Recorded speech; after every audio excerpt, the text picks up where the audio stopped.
ऐसा आप सबके माध्यम से ही हम लोगों तक ये जानकारी आ रही है। तो आज इस 9वें दिन को हम शुरू कर रहे हैं और 9वें दिन की शुरुआत में जैसे कि रोज भारत के अलग अलग कोनों से हमारे साथ पैनल में कुछ लोग जुड़ते हैं, तो आज भी हमारे साथ 3 लोग जुड़े हैं। मैं सबसे पहले उनका आपसे परिचय करवा देता हूं। जैसे कि मेरी बहन मानकुवर है, महासमुंद डिस्ट्रिक्ट छत्तीसगढ़ से। मानकुवर, स्वागत है आपका। नमस्कार सर, थैंक यू सर। हमारे दोस्त चेनाराम जी हैं, राजस्थान राज्य के जोधपुर से। चेनाराम जी, स्वागत है आपका। थैंक यू सर, नमस्ते। हमारे दोस्त रायपुर छत्तीसगढ़ से हैं, रोहित शर्मा। रोहित, आपका स्वागत है आज के सेशन में। Thank you very much sir. नमस्ते सर। नमस्कार जी। तो अब हमारे पैनल के लोगों का परिचय हो गया है और कार्यक्रम बहुत जबरदस्त है, बहुत बढ़िया है, लाइफ को चेंज करने वाला है। तो बिना 1 मिनट भी अब समय गवाए इस कार्यक्रम को आगे ले जाने के लिए मैं आप सबके बीच में आमंत्रित करना चाहूंगा हम सबकी अपलाइन कंपनी के डायरेक्टर सरबजीत सर को। प्लीज वेलकम सरबजीत सर, आए और कार्यक्रम को आगे की तरफ लेके चले।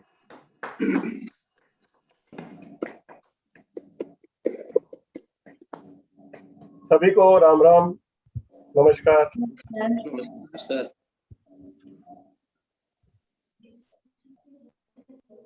आप सबका दोस्तों आज के इस कार्यक्रम में स्वागत है। डे 9 यानी कि आज 9वां दिन है।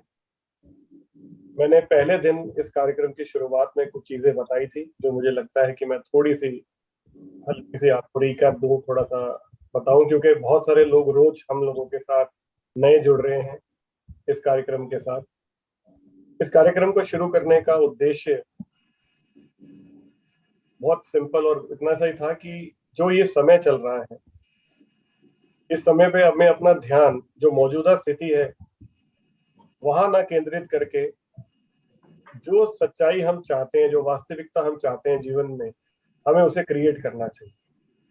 हमें अपना सारा ध्यान उस ओर केंद्रित करना चाहिए जहां हम जाना चाहते हैं, क्योंकि हम सब लोग लगातार प्रयासरत हैं जो हमें चाहिए उसके लिए आपका ध्यान और आपकी सोच भी उस तरफ ही होनी चाहिए। अगर जाना आगे चाहते हैं और सोच और मन अभी में प्रेजेंट में अटका हुआ है तो आप आगे बढ़ेंगे कैसे? तो उसके लिए आप जैसे एक गाड़ी चलती है तो गाड़ी के साथ साथ जो उसकी हेडलाइट है वो उसके साथ ही चलती है। तो हेडलाइट है वो आपको पूरे रास्ते से गाइड करते हुए ले जाती है। उसी प्रकार जो हमारी हेडलाइट है शरीर की, वो हमारा मन है। यदि वो मन रूपी जो हेडलाइट है वो हमारे को आगे का रास्ता दिखाएगी, आगे की तरफ हमारा ध्यान केंद्रित होगा, तो ही हम आगे बढ़ पाएंगे। क्योंकि अगर आप अटक गए तो समझ लीजिए आप भटक गए। तो इसलिए आपको आगे बढ़ने के लिए अपने मन को हल्का करने की जरूरत है। जैसे ही मैंने आपको कहा कि जब शरीर में कष्ट होता है तो हम लोग डॉक्टर के पास जाते हैं, लेकिन जब मन में, आत्मा में कष्ट होता है तब हमें लगता है कि हम क्या करें। ऐसे में हमें ज्ञान की जरूरत होती है, ऐसे में हमें ईश्वर की, जिस भी रूप में आप उसे मानते हैं, उसकी जरूरत है। तो यही सोच के साथ इस कार्यक्रम की शुरुआत हुई थी और ईश्वर की कृपा से हम लोगों ने सफलतापूर्वक अपने 8 दिन पूरे किए। आज हम 9वें दिन में हैं और ईश्वर शक्ति दे कि हम इस कार्यक्रम को पूरा कर सके और जितने भी परिवार के लोग हैं उनके मन में और उनकी सोच में शांति हो, ताकि हम लगातार आगे की ओर बढ़े। इस कार्यक्रम को आगे लेके चलने के लिए मैं रोमश्री जी से रिक्वेस्ट करूंगा कि वो अब हमें गीता के बारे में बताएं, कुछ मेडिटेशन के बारे में ज्ञान दें और साथ ही साथ हमें गीता के रास्ते पर लेते हुए मेडिटेशन करवाएं। प्लीज रोमश्री जी, आपका स्वागत। धन्यवाद सरबजीत जी। आप सभी लोगों को, चेतन जी, सरबजीत जी, कुश, चेनाराम जी, मानकुवर, रोहित जी और जितने भी लोग पैनल में हैं और इस वक्त जुड़े हैं हमसे, हमें देख रहे हैं, उन सबको मेरा हाथ जोड़कर नमस्कार, प्रणाम और बहुत बहुत धन्यवाद अपना वक्त और ऊर्जाओं को हमारे साथ यहाँ पर लाने के लिए। और जैसा कि मैं हमेशा कहती हूँ कि इस तरह की चीजें जब हम करते हैं तो यही सत्संग है जब हम अच्छी चीजों, पॉजिटिव चीजों के बारे में बात करते हैं और उस और ऊर्जाओं को भेजते हैं, जैसे अभी सरबजीत जी ने बताया कि आगे की और ऊर्जाओं को जब हम भेजेंगे तो ही हमारा सकारात्मक जीवन बन पाएगा। और मनुष्य और इंसान में शारीरिक संरचना के अलावा यही एक अंतर है कि हम अपनी ऊर्जाओं को आगे की ओर भेज सकते हैं, भविष्य की ओर भेज सकते हैं, हम सोच सकते हैं। एक व्यक्ति सोच सकता है एक बिल्डिंग के बारे में और वो बिल्डिंग बन भी जाती है। यही मनुष्य होने का सबसे बड़ा चमत्कार है कि आप कुछ सोचते हैं और वो हो जाता है। तो इस पूरे कार्यक्रम में ये 40 दिन हमारा यही उद्देश्य है कि हम नए जीवन का निर्माण करेंगे और उसके लिए हमें और स्पेसिफिक होते जाना होगा हर रोज। और उस जीवन को निर्माण करने के लिए हम एक टेक्निक का उपयोग करते हैं जिसका नाम है थीटा मेडिटेशन, जिसके बारे में रोज हम आपको एक्सप्लेन करते हैं। और जो लोग नए हैं वो पिछले वीडियोस में जाकर विस्तार से देख भी सकते हैं कि वो है क्या और कैसे किया जाता है। आज भी मैं थोड़ा सा आपको ब्रीफ में बताऊंगी, संक्षेप में बताऊंगी ताकि ज्यादा वक्त ना लगे। तो थीटा मस्तिष्क तरंगे एक ऐसी मस्तिष्क तरंगे है जहां पर आप एक गीली मिट्टी के समान है। एक ऐसा पदार्थ है आप जिससे कुछ भी रचा जा सकता है। आपके विचारों में रचनात्मक ऊर्जा बहुत अधिक प्रतिशत बढ़ जाती है। तो वहां पहुंचना कोई नया अनुभव नहीं है। हम रोज जब नींद में होते हैं, गहरी नींद में, तो उस अवस्था से गुजरते हैं। आपका मस्तिष्क जानता है उस अवस्था को। तो ध्यान में हम करते क्या है, हम सबसे पहले आंखें बंद करके बैठ जाते हैं और अपनी ऊर्जाओं को नीचे की ओर भेजते हैं, धरती की ओर।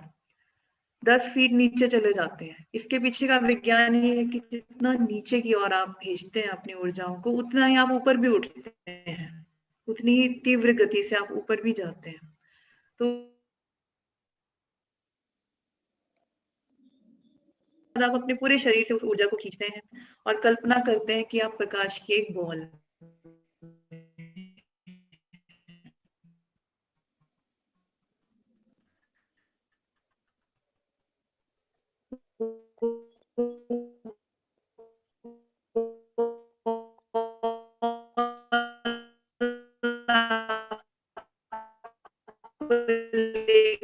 ऊपर की ओर चली जाती है आकाश में। जो हम ऐसा कल्पना करते हैं कि वो एक उच्च ऊर्जाओं का तल है, जिस भी महसूस करते हैं और ऊपर की ओर में बहुत सारे नियम हैं, जैसे समय का नियम है, स्थान का नियम है, आकर्षण का नियम है, गुरुत्वाकर्षण का नियम है।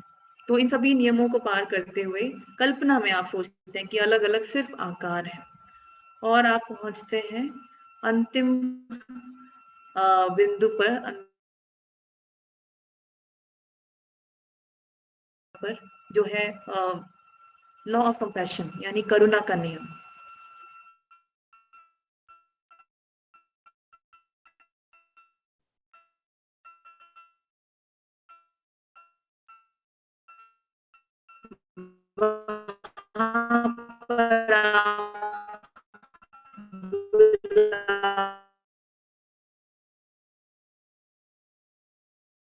रोशनी के रूप में उसका और आगे की ओर चले जाते हैं। आप पहुंच मैनिफेस्टेशन कहते हैं, यानी कि जीवन को निर्माण करने की विधि।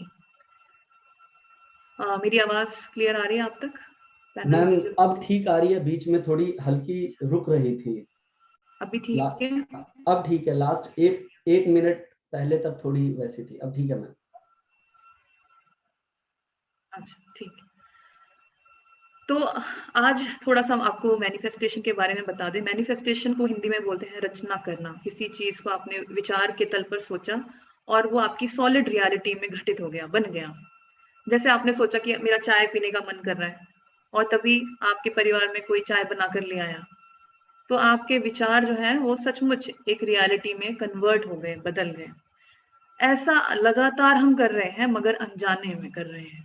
चाहे आप नकारात्मक सोचें चाहे सकारात्मक सोचें, आप हर पल कुदरत में एक कमांड दे रहे हैं कि ऐसा हो जाए। तो जब आप सोच रहे हैं कि जीवन बहुत मुश्किल है, तो आप क्या कमांड दे रहे हैं कुदरत में कि जीवन और मुश्किल होता जाए, और ऐसा ही होता जाएगा। तो छोटी छोटी चीजों में आप इस चीज को देख सकते हैं। तो मैं चाहती हूँ आज से आप मैनिफेस्टेशन लिस्ट बनाना शुरू करें मैनिफेस्टेशन लिस्ट में आप 3 से 5 चीजें लिख सकते हैं और हर रोज इसमें आप ऐड करेंगे, रिपीट नहीं करेंगे पॉइंट्स को, और पॉइंट लिखेंगे। जैसे आप सबसे ऊपर लिख सकते हैं, यह सब मेरे जीवन में अब है। हमेशा वर्तमान काल में लिखना है, भविष्य काल में नहीं लिखना है। तो आप लिस्ट के ऊपर लिख लीजिए, यह सब अब मेरे जीवन में है। उसके बाद जैसे आप राशन की लिस्ट बनाते हैं ना, चावल, दाल, नमक, ऐसे आपको पॉइंट्स लिखने हैं। उदाहरण के लिए कोई पर्टिकुलर मोबाइल फोन आपको चाहिए तो उसको लिख लीजिए। आपको कोई गाड़ी चाहिए वो लिख लीजिए। आप कोई कोर्स करना चाहते हैं, जैसे कल चेतन जी ने एक कोर्स अनाउंस किया कि वो एक गीता के बारे में ज्ञान देंगे। अगर आपको उसमें एनरोल होना है, आप चाहते हैं कि वो आप सबसे उच्चतम तरीके से सीख सकें, उस कोर्स का नाम लिख लीजिए। जो भी, अगर आप कोई हायर एजुकेशन लेना चाहते हैं वो लिख लीजिए। या कोई आप अनुभव चाहते हैं, जैसे आप चाहते हैं कि मेरे घर में फ्रेश एयर है, शुद्ध वायु है, या मेरे पास तुलसी का पौधा मुझे चाहिए, या कोई मुझे गुलाब का पौधा अपने गार्डन में लगाना है। तो वो छोटी छोटी चीजें लिखिए, बहुत बड़ी चीजें ना लिखिए। जैसे कई लोग लिख देते हैं सुख, तो अब जो सुख है वो बहुत वेग टर्म है, वो एक बहुत विस्तारित टर्म है, सबके लिए सुख की परिभाषा अलग है। तो भावनात्मक रूप में सुनने में अच्छा लगता है, मगर आप छोटी चीजों से जब शुरुआत करेंगे और वो चीजें पूरी होंगी, मान लीजिए आपने लिख लिया कि आपको कोई पर्टिकुलर शूज चाहिए, कोई जूता ऐसा जो आपको चाहिए, या आपको चाहिए कि आपके परिवार में बहुत खुशियां हैं सबके बीच में, या 2 लोगों के बीच में, या आपके और किसी और के बीच में, मेरे और मेरे भाई के बीच में प्रेम है, वो लिख लीजिए जो आप चाहते हैं। जब वो चीजें हो जाएंगी तो आप उसके आगे टिक लगा देंगे कि इट इज डन, ये हो गया। उससे क्या होगा, आपके अवचेतन मन को और ऊर्जा मिलती है कि जब ये हो गया तो और बड़ी चीजें भी होंगी। पहले ही आप लिख लेंगे कि मेरे पास 7 फ्लैट्स हैं, तो हो सकता है उसे होने में टाइम लगे, है ना। तो बड़ी चीजें होने में, क्योंकि परिस्थितियां बनती हैं, ऊर्जाएं बनती हैं, तो वक्त लगता है।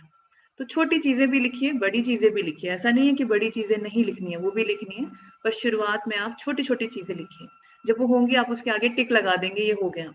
जो चीजें होने की परिस्थितियां बनने लगेंगी, मान लीजिए आपने लिखा मेरे पास कोई फ्लैट है, और आपको लगता है ऐसी परिस्थितियां बननी शुरू हो गई, आपको फोन कॉल आ गया या कोई बातचीत शुरू हो गई, तो मैं अपना अनुभव बता रही हूँ, मैं क्या करती हूँ। मेरे पास अभी मेरी नोटबुक रखी हुई है, मैं रोज बनाती हूँ मैनिफेस्टेशन लिस्ट मेरी, तो वैसे आपको दिख नहीं रहा होगा, पर ये बहुत सारे पेजेस इसमें भर चुके हैं। रोज लिखती हूँ मैं सोने से पहले, तो 4-5 हजार पॉइंट हो चुके हैं। और छोटे छोटे पॉइंट्स लिखती हूँ मैं, बड़ी चीजें नहीं लिखती हूँ। जैसे मुझे कोई इयररिंग चाहिए पहनने के लिए, या मुझे कोई अच्छे कपड़े चाहिए, मैं लिख लेती हूँ। मुझे चाहिए कि मेरे घर में बहुत शुद्ध पानी हो, भोजन जो है उसका ऑरा स्वस्थ हो, जो मैं भोजन खाऊं उसका ऑरा बहुत स्वस्थ हो, क्योंकि उसमें भी ऊर्जा है।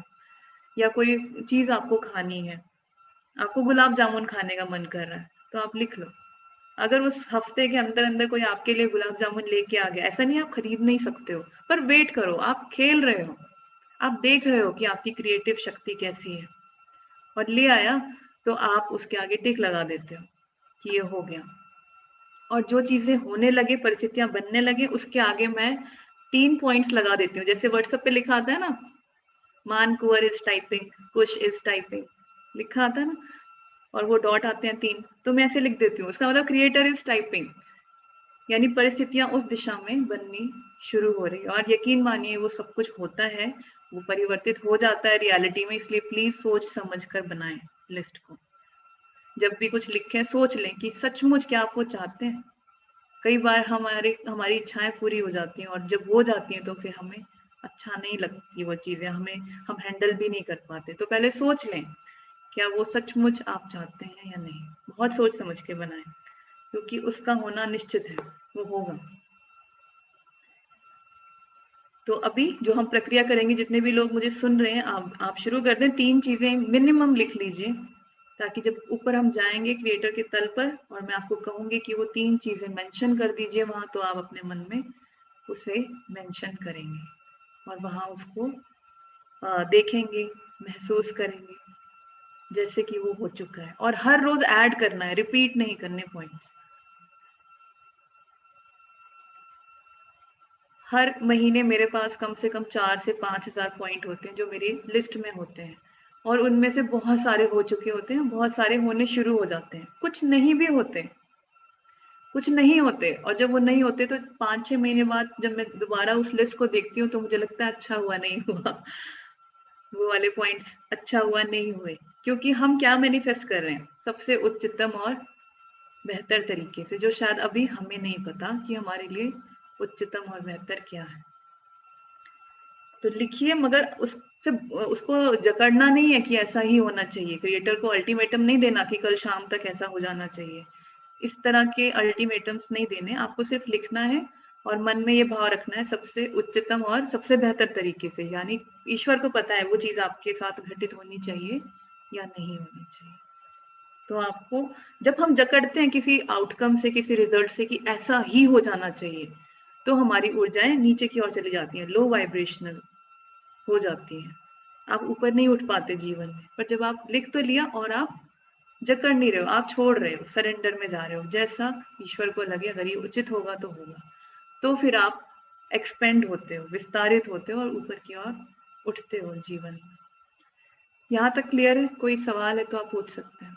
जैसे मैं व्यापार से संबंधित मैनिफेस्टेशन की कुछ बात मैं यहाँ चर्चा में लाना चाहता हूँ, क्योंकि हम व्यापार में हैं सभी लोग। एग्जाम्पल, मैं अपने बिजनेस को ग्रोथ देना चाहता हूँ, तो एक छोटे से ही बात करते हैं। आज मेरी टीम में एग्जाम्पल मैंने मैनिफेस्ट किया कि आज 30 लोग प्रेजेंटेशन देखें, तो क्या ये मैनिफेस्टेशन का पार्ट रहेगा? हाँ, ये मैं बताऊं इसका उत्तर? जी, आप ही से पूछ रहा हूँ मैम। हाँ, तो मैंने ये अनुभव किया हुआ है, क्योंकि मैं क्लासेस पढ़ाती हूँ, तो कई बार मैं लिखती थी मेरी क्लास में 30 लोग होने चाहिए, मेरी क्लास में आज मेरा मन नहीं है 2 ही लोग होने चाहिए, पर ऐसा होता नहीं। कई बार हो जाता था, तुक्का लग जाता था, पर फिर मैंने अपने अनुभव से देखा कई बार ऐसा नहीं होता, कई बार एक भी नहीं होता। और फिर जब मैंने ईश्वर से पूछा तो मुझे ये सुनाई दिया कि आप कभी भी क्वांटिटी नहीं मांगिए, आप क्वालिटी मांगिए। आप ये बोलिए कि वो लोग मेरी क्लास में आए जिनका जीवन मेरी क्लास में आकर बदल जाए। तो आप अपनी टीम में अगर चाहते इतने लोग हों, तो शायद आप ये बोल सकते हैं कि मेरी टीम में ऐसे लोग आए जो मेरे व्यापार को कई ऊंचाइयों तक ले जाएं। हो सकता है एक व्यक्ति ऐसा आए जो इतना प्रभावित हो, इतना प्रभावशाली भी हो कि बाद में कई लोगों को लेकर आ जाए। कई बार ऐसा भी होता है ना, 5 लोग आए, 5 के 5 किसी योग्य नहीं निकले। कई बार होता है एक व्यक्ति आया और फिर वो हजारों को ले आया। तो ऐसा मेरा अनुभव है, जो फिर मैंने सीखा और मैंने क्वांटिटी की जगह क्वालिटी बोलना शुरू किया कि ऐसा व्यक्ति आए जो जिनका जीवन इस क्लास में या इस सेशन में बदल जाए पॉजिटिव तरीके से। इसी से जुड़ा एक और प्रश्न मन में उठ रहा है मैम, क्योंकि अभी मंथ एंड है और कंपनी ने एक बहुत बड़ा ऑफर अनाउंस किया है और मैं एक टीम को लीड करता हूं मैम, जिसमें मैं चाहता हूं कि बहुत सारे लोग विदेश यात्राओं के लिए क्वालिफाई करें। कंपनी ने थाईलैंड और यूरोप का ट्रिप किया। ये एक इस तरह से लोगों के मन में बहुत सारी बातें होंगी। 3 महीने पूर्व वो लिस्ट बहुत बड़ी थी, मन में सकारात्मक बातें ज्यादा थी, लेकिन जैसे जैसे लॉकडाउन लगा, कहीं ना कहीं इस समय इस ट्रेनिंग से पहले तो एक तरह से मैं बिखरा हुआ था, यानी मुझे अंदाजा, मतलब मैं सब कुछ खो गया था। जैसे सरबजीत सर ने पहले दिन सेशन लिया, जिसका आज उन्होंने बहुत शॉर्ट में, संक्षिप्त में हमें बताया कि हमें सकारात्मक सोचना चाहिए। हम लोगों ने उस दिन से बेहतर सोचना शुरू किया। तो हमने आज बनाया है कि मेरी टीम से हमने अपनी प्लानिंग करी है कि 10 लोग जा रहे हैं यूरोप के लिए, थाईलैंड के लिए, और 3 लोग हम यूरोप के लिए क्वालिफाई कर रहे हैं। ऐसे मैंने अपना प्लानिंग किया है। तो क्या इस तरह की चीज को हमें यहाँ पर मैनिफेस्टेशन में लिखना चाहिए, या जब हम थीटा करते हैं तो वहां करना चाहिए, जिससे कि इसके होने की मैं मेहनत कर रहा हूँ, मैं एफर्ट लगा रहा हूँ, मैं प्लानिंग कर रहा हूँ, मैंने पेपर पे भी ड्रॉ किया हुआ है, मेरे लोग भी मोटिवेटेड हैं, बट वो और अच्छा रिजल्ट दे पाए जो मैं सोच रहा हूँ। तो थोड़ा मार्गदर्शन करें, क्या करना चाहिए हम लोगों को? 100% लिखना चाहिए, आपको उस जगह का नाम लिखना चाहिए। आप डेट्स मत लिखिए क्योंकि हमें नहीं पता, पर आपको जगह का नाम लिखना चाहिए कि मैं वहां पर अपनी टीम के साथ हूँ, या जो भी आप चाहते हो। जगह का नाम जरूर लिखिए, तो कितने लोग जाने चाहिए वो मेरा पर्सनल सुझाव है। वैसे आप लिख सकते हैं, ऐसा कुछ नहीं है, कई लोग लिखते हैं कि इतने 10 लोग जाने चाहिए, 3 लोग, पर मेरा अनुभव है कि आप संख्या ना लिखें, क्योंकि पता नहीं आपको ईश्वर क्या चाहता है। संख्या से ये भी हो सकता है कि जैसे मैंने अपने 10 मित्रों का चुनाव किया है, हाँ जी। तो मैं उन 10 मित्र, यूं लिखूं कि मैं इन 10 मित्रों के साथ थाईलैंड यात्रा पर हूं, और भी मेरे और दोस्तों के साथ तो 10 आप सिर्फ मित्र लिखिए। मित्र। मैं अपने, क्योंकि आप मित्रों के साथ क्यों जाना चाहते हैं, ताकि आपका एक अच्छा अनुभव हो। अब वो चाहे 10 मित्र दें आपको अनुभव, चाहे 30 या 1, आपको नहीं पता सबसे बेस्ट क्या होगा। तो ये मेरा सुझाव है कि आप ये लिखें कि मैं अपने मित्रों के साथ वहां पर हूँ, और क्या अनुभव आप चाहते हैं वो मैनिफेस्ट करें। क्या करेंगे आप वहां पे, वो भी मैनिफेस्ट करें, वो भी लिस्ट में लिखिए। जैसे मुझे अपनी हायर एजुकेशन के लिए स्पेन जाना है, दुबई जाना है, कहीं जाना है, तो मैं लिखती हूँ कि मैं ये कोर्स करने जा रही हूँ, और यहाँ पर जो भी लोग मेरे जीवन में आए, मेरी क्लास में, या जो मेरे साथ प्रैक्टिस कर रहे हैं, उनका जीवन भी पॉजिटिव तरीके से बदल जाए, और मेरा भी। अब वो कितने लोग आएंगे वो उसमें नहीं जाती हूँ, मैं अनुभव को क्रिएट करती हूँ। तो वो आप करके देखो। कई लोग क्वांटिटी लिखते हैं, पर क्वांटिटी में हम थोड़े सीमित हो जाते हैं, क्योंकि ईश्वर इतना शायद अद्भुत आपको देना चाहता है जो शायद आपने अभी सोचा भी ना हो। तो ये है। बिल्कुल ठीक कह रहे हैं मैम, एक एक्सपीरियंस है सर, ये बिजनेस से रिलेटेड है। जैसे कि मैं अपनी टीम के साथ प्लानिंग कर रहा था, तो कहीं पर कई लोग हैं जो कि इस अपने लाइफ को बेटर करने के लिए और अपने बिजनेस को बढ़ाने के लिए कई लोग शिकायत करते रह जाते हैं कि मैं 4,000 और 5,000 का माल भी नहीं बेच पा रहा हूं। और इस परिस्थिति में, ये बात महाराष्ट्र से है, महाराष्ट्र की तरफ से है, जहां महाराष्ट्र में कोविड सबसे अधिक था। मेरी टीम में ही एक हैं, उनका नाम है, जो पिछले महीने मतलब 0 मंथ में, जब मेरी उनके साथ कल मीटिंग हुई है, 0 मंथ में वो, उन्होंने जो बिजनेस किया है 0 मंथ में, डायरेक्ट जीडी हमारे यहाँ है जो स्टार्टिंग लेवल है, उससे सीधा मास्टर लेवल का प्रमोशन लिया है उन्होंने। यानी कि वो 0 मंथ में, उनका नाम है बासो राज। तो ऐसे अनेकों एग्जाम्पल है जहां पर मतलब कि लोग कर रहे हैं। तो आपकी बात से मैं यही समझ पाया कि अपनी तरफ से बेस्ट टू बेस्ट मैनिफेस्टेशन करें, क्योंकि वो व्यक्ति 0 मंथ में आके इतना बिजनेस कर गया, जैसे कई बार एक अकेला व्यक्ति शायद पिछले 6 महीने 8 महीने में बिजनेस नहीं दे पाया। जी मैम। जब हम कुछ मैनिफेस्ट करते हैं या इच्छा करते हैं, डिजायर करते हैं, तो हम उस आधार पे करते हैं जो हमारे पास नहीं है। जी। आपको एक गांव में एक व्यक्ति रहता है, बहुत गरीब है, तो वो अगर ये लिखता है कि मैं इस गांव का सबसे अमीर आदमी हूँ, तो उसके लिए बहुत बड़ी बात है। पर हो सकता है ईश्वर उसको उसके राज्य का सबसे अमीर आदमी बनाना चाहता हो, पर वो उसके पास जो नहीं है, अपनी परिस्थितियों के अनुसार मैनिफेस्ट कर रहा है कि इस गांव का बन जाऊं बस। पर हो सकता है कि अगर वो सीमा हटा दे, तो उसका भाग्य या उसका जो भी एफर्ट है उसको कहीं और ले जाना चाहता हो, उससे भी ऊपर। इसलिए मैं सुझाव देती हूँ कि आप क्वांटिटी ना लिखें, आप अनुभव सोचें कि जब वो हो रहा होगा तो आपको अनुभव क्या चाहिए। ठीक है, जी चले। जी।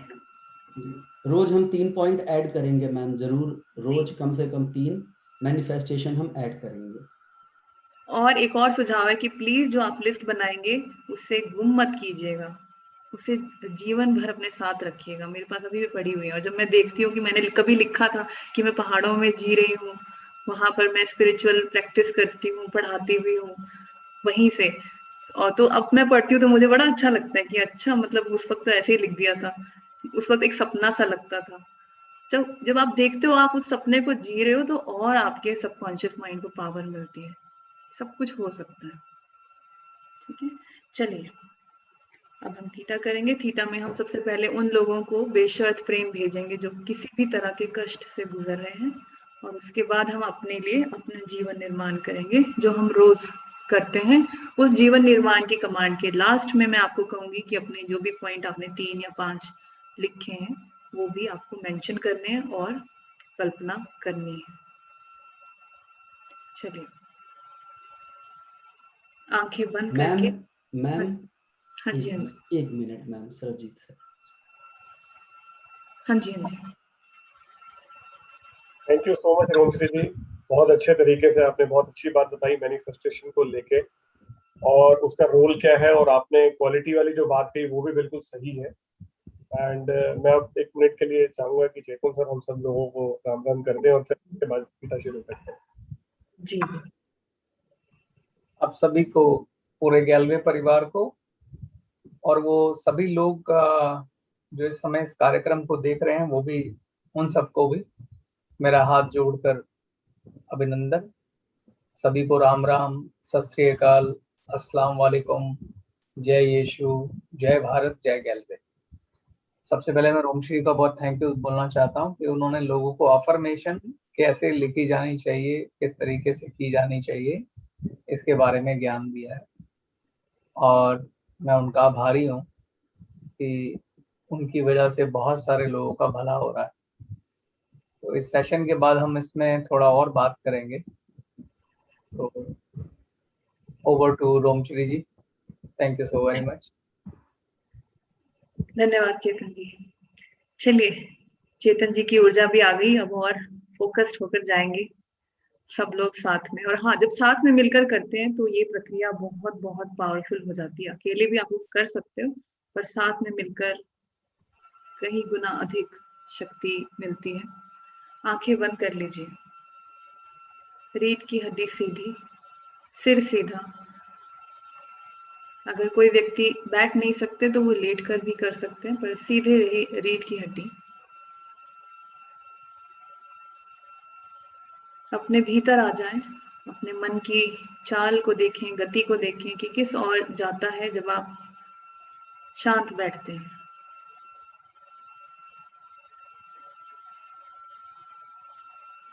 यदि आप पहले दिन से जुड़े हैं तो देखेंगे धीरे धीरे मन की गति हृदय की ओर मुड़ जाती है, अपने ओर बाहर की ओर कम गति मुड़ती है। तो अंदर ले आए, मन को खींचकर हृदय में रख दें, हृदय चक्र पे।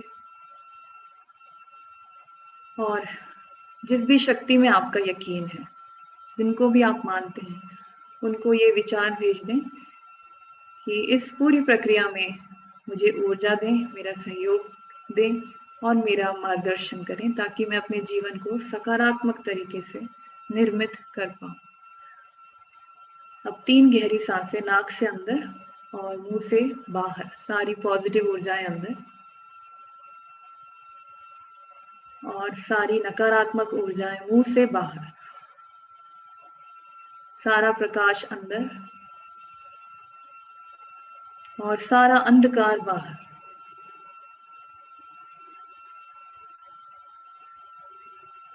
इस ब्रह्मांड में उपलब्ध सारा बेशर्त प्रेम अंदर,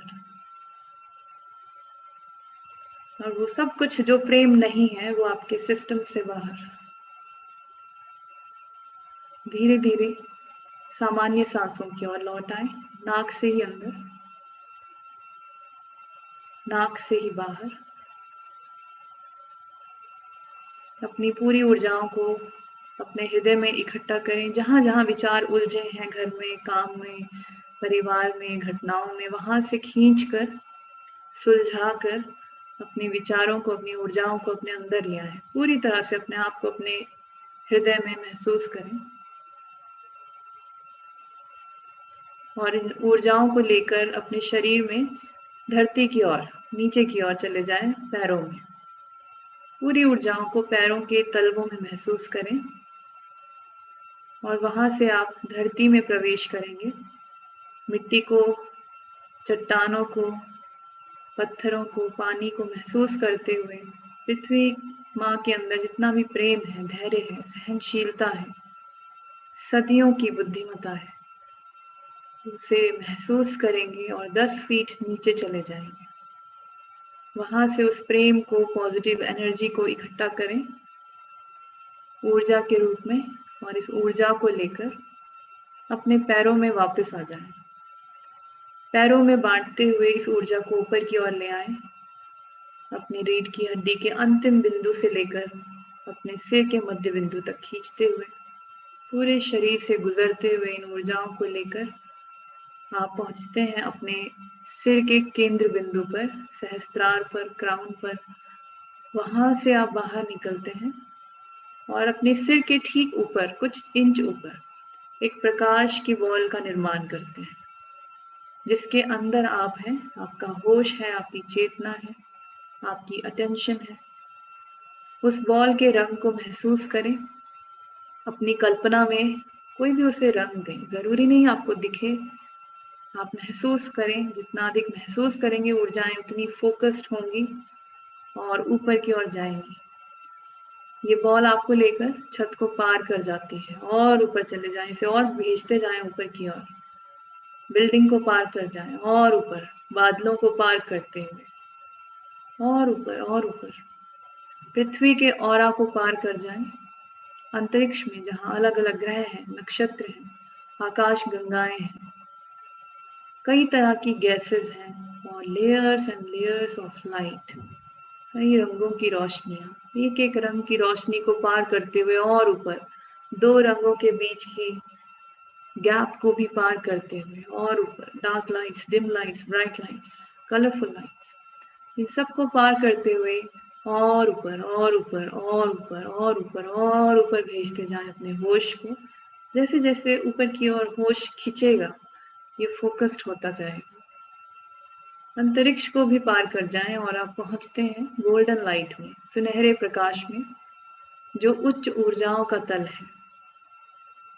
गुरु, संत, देवी, देवता, आपके धर्म के अनुसार जिनको भी आप अपने से उच्च मानते हैं, उनकी उपस्थिति यहाँ है, प्रेजेंस है। उनके प्रेम को, ज्ञान को, आशीर्वाद को महसूस करें और उनके ही आशीर्वाद से और ऊपर बढ़ जाएंगे और ऊपर। जली की परत में, जली की तरह एक लेयर आती है, उसमें आप प्रवेश करें, कल्पना करें उसमें आप प्रवेश करते हैं और बॉल ऑफ लाइट यहाँ घुल जाती है, मेल्ट हो जाती है और आप आराम से तैरते हुए ऊपर की ओर निकल आते हैं नियमों के तल पर। इस ब्रह्मांड के कॉस्मिक लॉज, जैसे आकर्षण का नियम, गुरुत्वाकर्षण का नियम, आकार का नियम, स्थान का नियम, समय का नियम, इन नियमों को आप आकारों के रूप में, प्रतीकों के रूप में, चिन्हों के रूप में कल्पना करते हैं, चाहे आप जाने या ना जाने।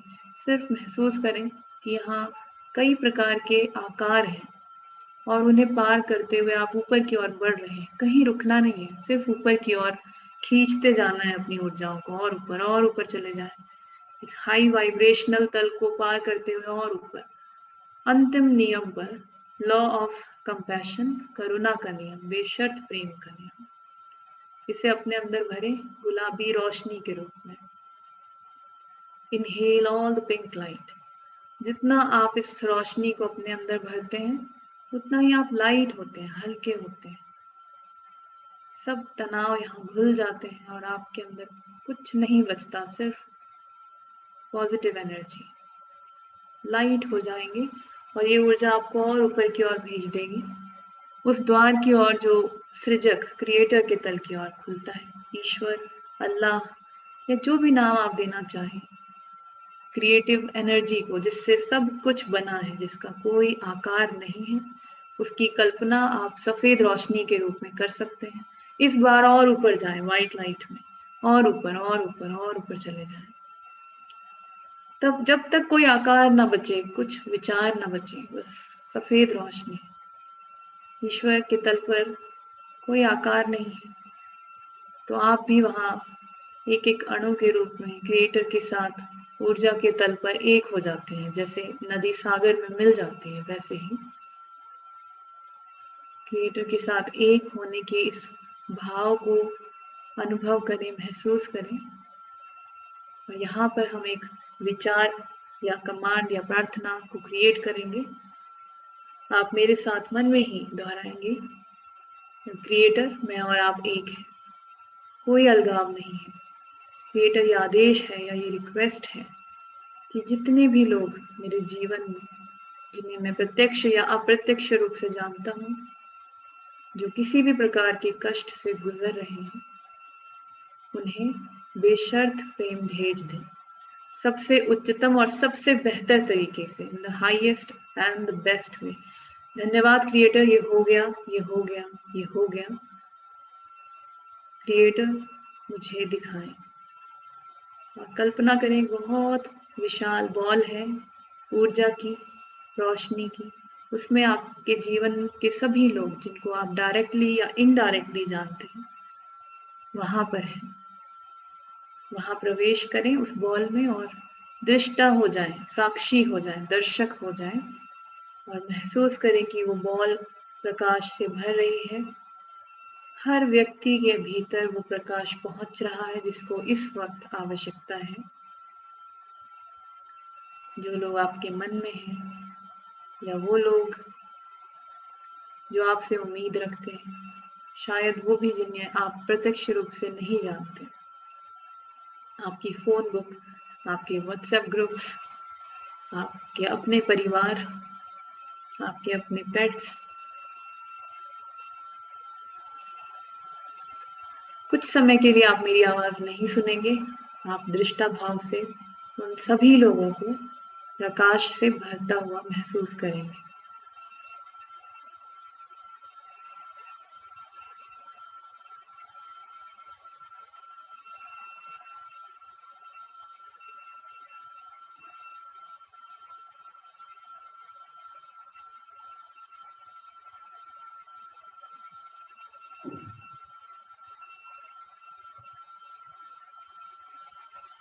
यहाँ पर आप अपना पूरा घर भी प्रकाश से भर सकते हैं।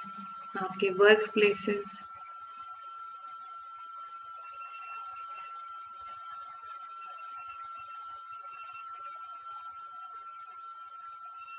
वो लोग भी जो शायद अब शरीर में नहीं है, वो लोग जिन्होंने किसी को खोया है, वो लोग जो बीमार हैं या किसी भी प्रकार की समस्या में है।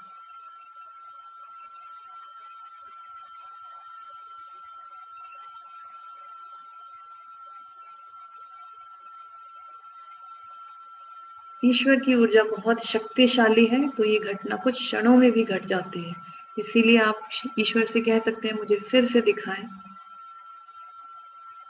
और विटनेस जरूर करें, महसूस जरूर करें।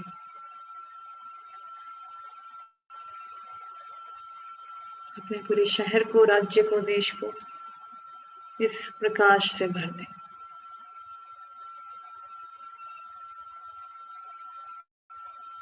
अंत में पूरी बॉल को आप विटनेस करें, दृष्टा भाव से देखें। पूरी बॉल भी प्रकाश से भर गई है, कोई कोना ना छूट जाए। पूरी बॉल को प्रकाश से भरता हुआ देखें।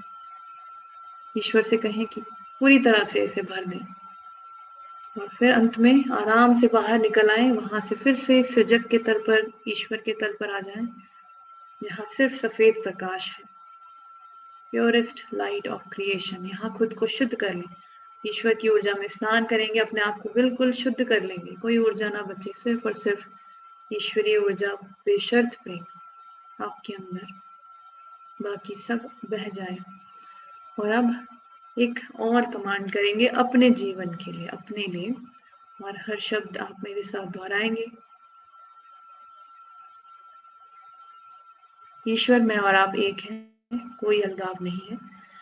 मैं ईश्वर के प्रकाश को साक्षी मानकर संपूर्ण ब्रह्मांड में ये घोषणा करता हूँ या करती हूँ कि मैं पूरी तरह से स्वस्थ, समृद्ध, सुरक्षित और सकारात्मक ऊर्जा से भरा हूँ।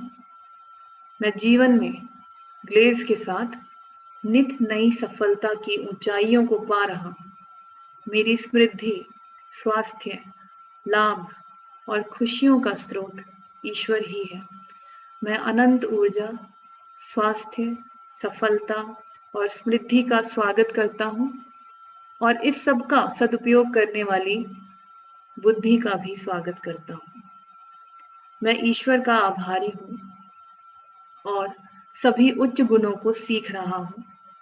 मैं मन, वचन, कर्म, शरीर और आत्मा से संपन्नता, प्रसन्नता, स्वास्थ्य और उच्च ऊर्जाओं को निरंतर ग्रहण कर रहा हूँ।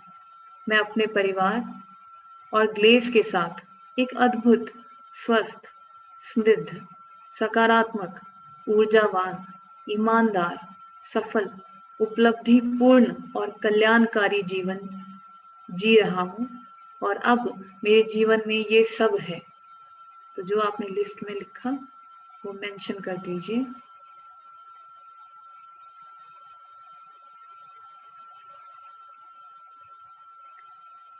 अब यह सब मेरे जीवन में है, सबसे उच्चतम और सबसे बेहतर तरीके से। धन्यवाद क्रिएटर, ये हो रहा है, ये हो रहा है, ये हो रहा है। क्रिएटर मुझे दिखाए और उस जीवन में जहाँ वो सब चीजें आपके पास हैं, उस जीवन को थोड़ी देर के लिए यहाँ पर आपको जीना है, जैसे कि ये घटना घट चुकी है और आप उसे जी रहे हैं। थोड़ी देर के लिए आप मेरी आवाज नहीं सुनेंगे, उसी तल पर आप उस जीवन को जिएंगे, महसूस करेंगे।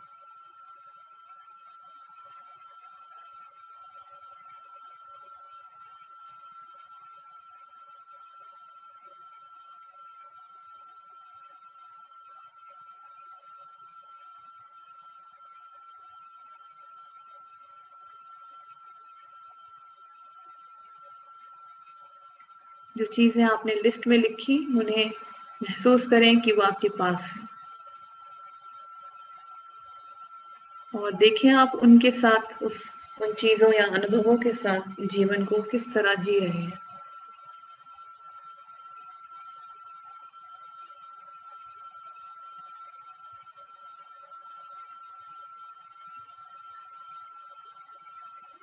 यहाँ पर आप ईश्वर से कह सकते हैं कि आपकी 3 सबसे हाईएस्ट उपलब्धि आपको बताएं। इस बार माइंड को और पुश करें और आगे चले जाएं। इस बार जीवन की 3 उपलब्धियां फिर से पूछेंगे। भविष्य में मेरे जीवन की सबसे उच्चतम उपलब्धि क्या है?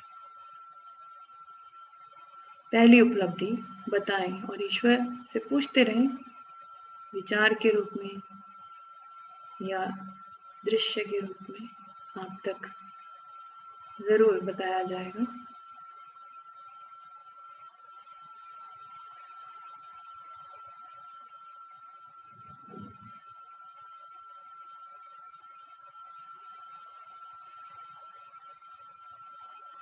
ईश्वर से कहें, मैं तैयार हूँ जानने के लिए, मुझे बताएं मेरी पहली उपलब्धि, मेरी दूसरी उपलब्धि और मेरी तीसरी उपलब्धि।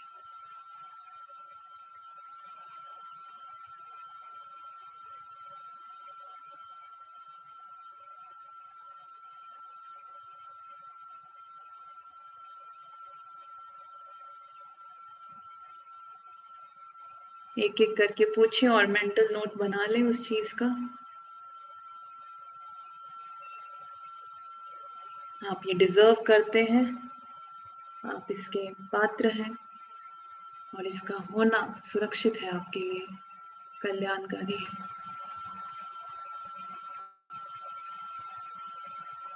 अपने परिवार की सबसे उच्चतम स्थिति को देखें, अपने शारीरिक स्वास्थ्य, मानसिक स्वास्थ्य और आध्यात्मिक स्वास्थ्य की सबसे उच्च संभावना को महसूस करें।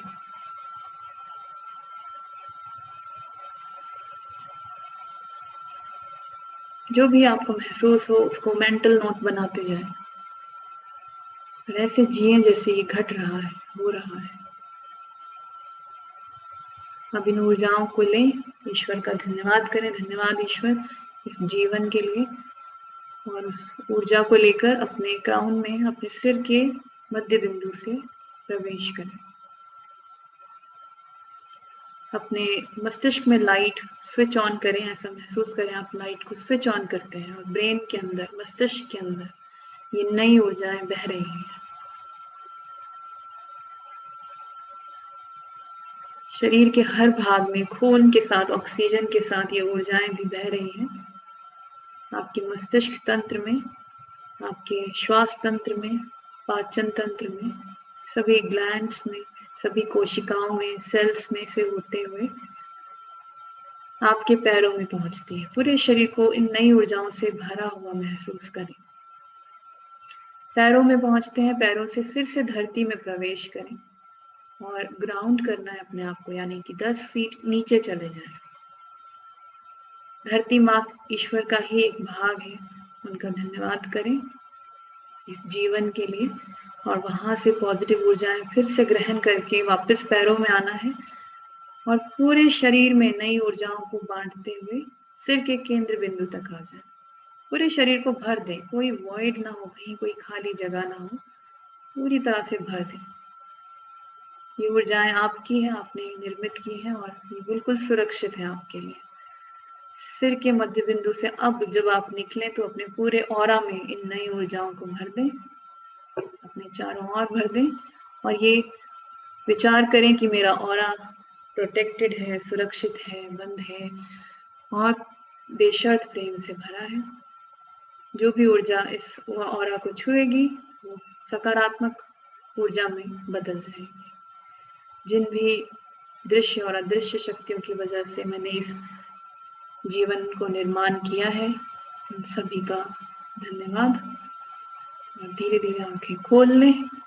एकदम से बातचीत नहीं करनी है। जब आप आंखें खोलते हैं तो हर बार एक नई ऊर्जा को आंखों में लेकर आते हैं। तो जब आप चारों ओर देखें तो जो आप निर्माण करके आए हैं उसी को कॉपी पेस्ट करें अपनी इस रियलिटी के ऊपर। जो आप देख कर आए हैं उसको ऐसा महसूस करें चारों ओर वही हो रहा है अभी भी, आंखें खोल कर भी। और थोड़ा सा पानी पी लें। थोड़ा सा पानी पिएंगे तो जो अभी आपने रचा वो रजिस्टर हो जाता है आपके मन में और शरीर में।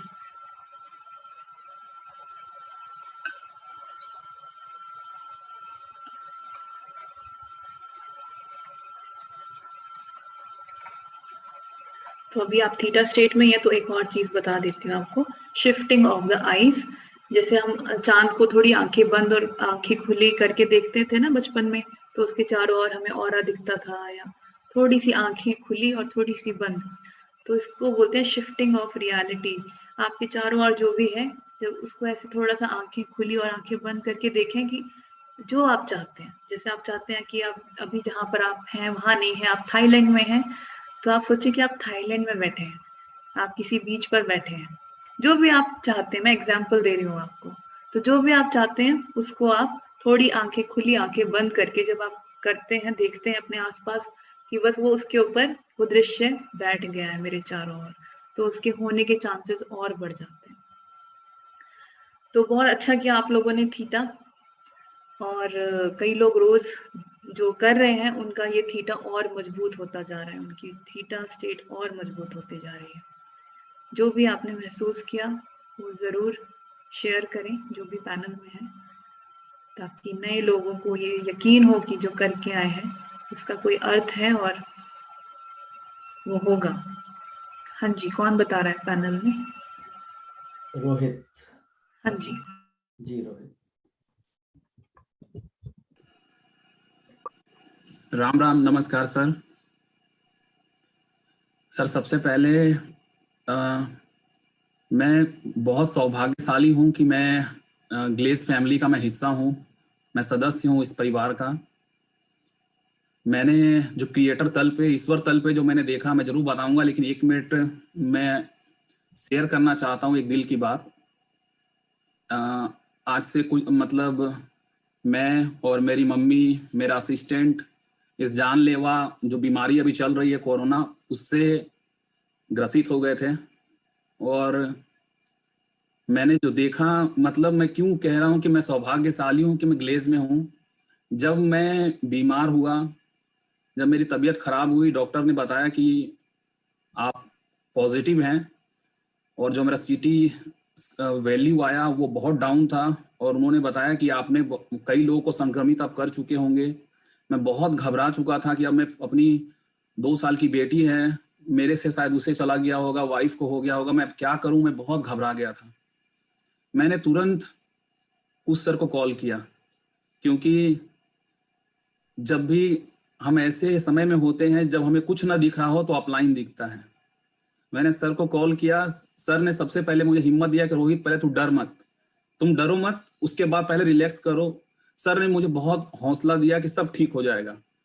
मैंने बारी बारी से सबका चेकअप करवाया, तो वाइफ और बच्चे ठीक निकले, मैं बहुत खुश था।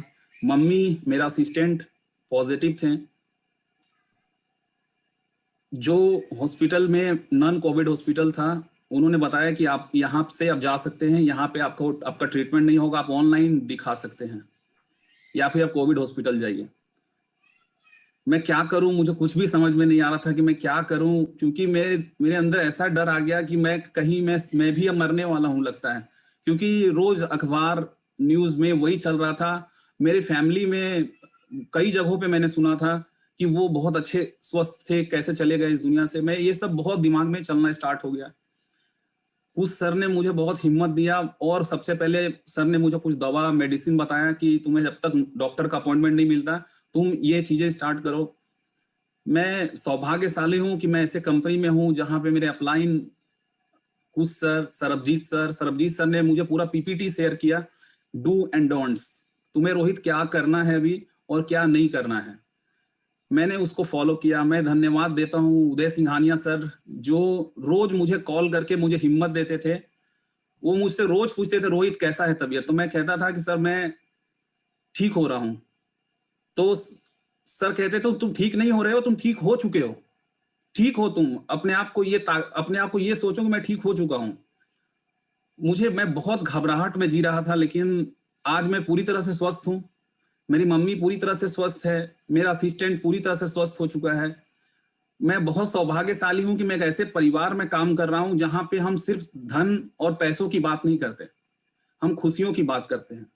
ये जो सेशन अभी हम पिछले 9 दिनों से हमारे लाइफ में जो प्रभाव डाला है, मैम सर, चेतन सर, सरबजीत सर, कुश सर,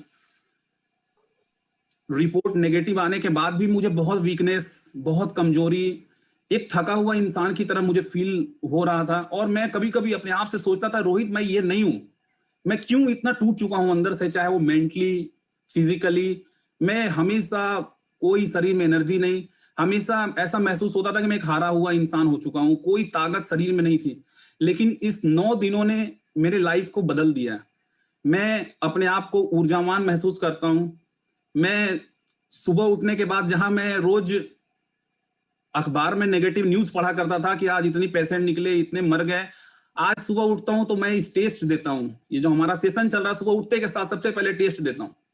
आज भी दिया, रोज देता हूं, और सबसे पहले सुबह ग्रुप में, हर ग्रुप में शेयर करता हूं अपने मार्क्स कि सेशन का जो मैं टेस्ट दिया, मुझे सबसे पहले बहुत अच्छा फील होता है। उठते के साथ सबसे पहला हाथ में एक चाय होता है और लिंक खोलता हूं मैं टेस्ट देने के लिए। एक ऊर्जा, एक नई ऊर्जा मेरे अंदर में महसूस कर रहा हूं। इसलिए बहुत बहुत धन्यवाद आप सभी का। सर मेरे पास शब्द नहीं है कि मैं कितना खुश हूं इस परिवार का सदस्य बनकर, जहां पे इतना सपोर्ट है, जहां पे इतना प्यार है एक दूसरे के लिए, कि हम सुख और दुख में, हर चीज में हम एक दूसरे के साथ देते हैं। थैंक यू वेरी मच सभी सर को। और मैंने अभी, थैंक यू सर, मैंने अभी क्रिएटर तल पे, ईश्वर तल पे जो मैंने देखा, मैं आपसे जरूर शेयर करना चाहूंगा। सबसे पहला मैंने देखा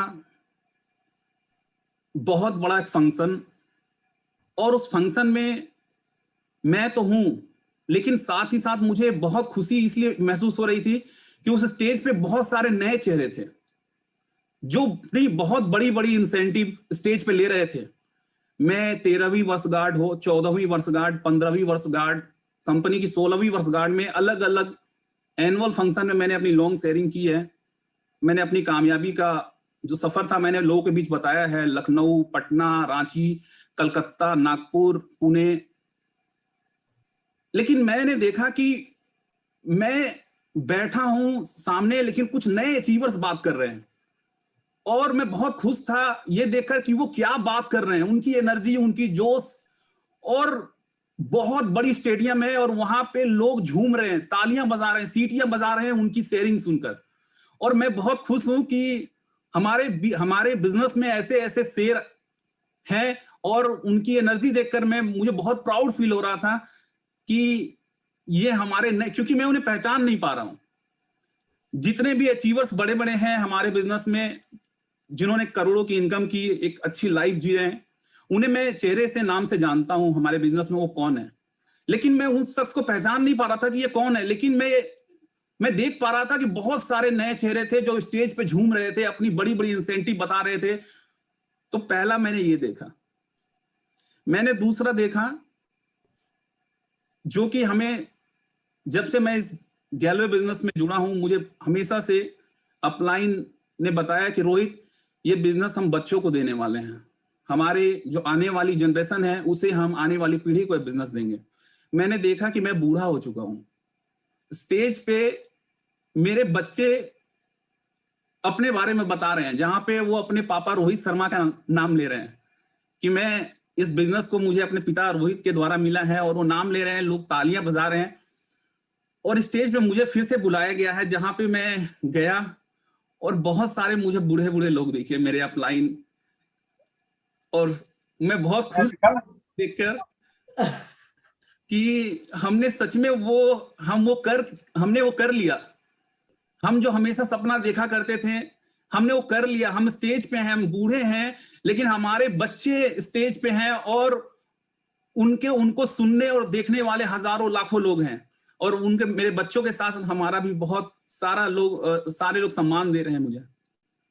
तीसरा मैंने देखा सर कि हमारा देश बहुत खुशहाल हो चुका है, क्योंकि मैं अपनी कंपनी के ट्रेवल फंड की वजह से मैं अलग अलग देशों में मैंने यात्राएं की हैं, और मैंने देखा है कि वहां के लोग कैसे रहते हैं, कितने साफ सुथरे तरीके से रहते हैं, कितनी वहां के जो लोग हैं, कितने, मैं ये कह सकता हूं, वो जागृत हैं अपने स्वास्थ्य को लेकर, रहन सहन को लेकर, हरियाली को लेकर, अपने आसपास इको फ्रेंडली माहौल को लेकर। तो मैं देख रहा हूं कि हमारा देश बहुत सुंदर हो चुका है। कोई कोरोना, कोई बीमारी नहीं है हमारे देश में, चारों तरफ सुंदरता ही सुंदरता है हमारे देश में। सब एक दूसरे की इज्जत कर रहे हैं। जहां भी मैं जा रहा हूं, मुझे चारों तरफ हरियाली दिख रही है अपने देश में, और प्यार दिख रहा है एक दूसरे के बीच में, सभी लोग प्यार से रह रहे हैं। ये मुझे 3 चीज बहुत स्पष्ट रूप से दिखाई पड़ा। Thank you very much sir.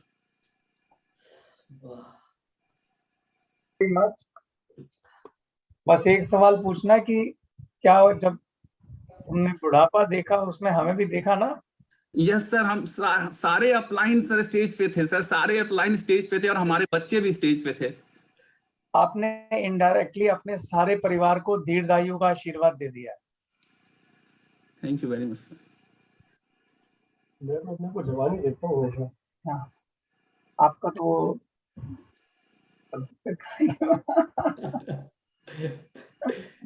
Next बोलना चाहे राम भाई। जी नमस्ते, सभी को प्रणाम, रोमश्री मैम को प्रणाम, चेतन सर को, सरजीत सर को, संजीव सर को प्रणाम, और मुझे मौका मिला आज पेरलेस में ज्वाइन करने का, थैंक यू। और मैं मेरे अनुभव की बात करूं तो 2012 में मैम की फर्स्ट एसीपी सेशन मैंने दिल्ली में अटेंड किया था, और मैम ने सारा कुछ इंग्लिश में ही समझा रहे थे मैम, तो मेरे को कुछ समझ में नहीं आ रहा था। मतलब मेरे को लगा था कि मैम क्या समझा रहे हैं, ये मेरे जरूरत की बात नहीं है, मुझे सेल करना चाहिए। और जैसे जैसे मैम ने हिंदी में समझाने लगे, तब से मेरे को समझ में आने लगा कि मैम जो बता रहे हैं वो मन को एकाग्र करना, मन को अपने बस में करना, मन को अपने कंट्रोल में करना। जो मन को जीत सकता है वो दुनिया को जीत सकता है। ये मैंने मैम से सीखा, बड़ा अच्छा लगा मेरे को। और मैं एक स्वास्थ्य से रिलेटेड एक चीज है जो मैंने अपना आपको ठीक किया। 2015 में मेरे घुटनों में बहुत ज्यादा दर्द हो रहा था, मैं उदयपुर में था, और मैंने अपने घुटनों के दर्द को थीटा हील को करके मैंने अपने घुटनों को दर्द को बिल्कुल ठीक कर दिया था। डॉक्टर के पास गया, डॉक्टर ने एक्सरा करवाया, डॉक्टर ने ट्रीटमेंट दिया, उससे कोई फर्क नहीं पड़ा। पास की हॉस्पिटल में जहां हमारा ऑफिस था वहां पे, उससे फर्क नहीं पड़ा। और जैसे ही मैंने सुबह और शाम थीटा मेडिटेशन किया और बिल्कुल रिलीफ मिल गया, और मैं सीढ़ियों से आराम से ऑफिस में चढ़ने लग गया।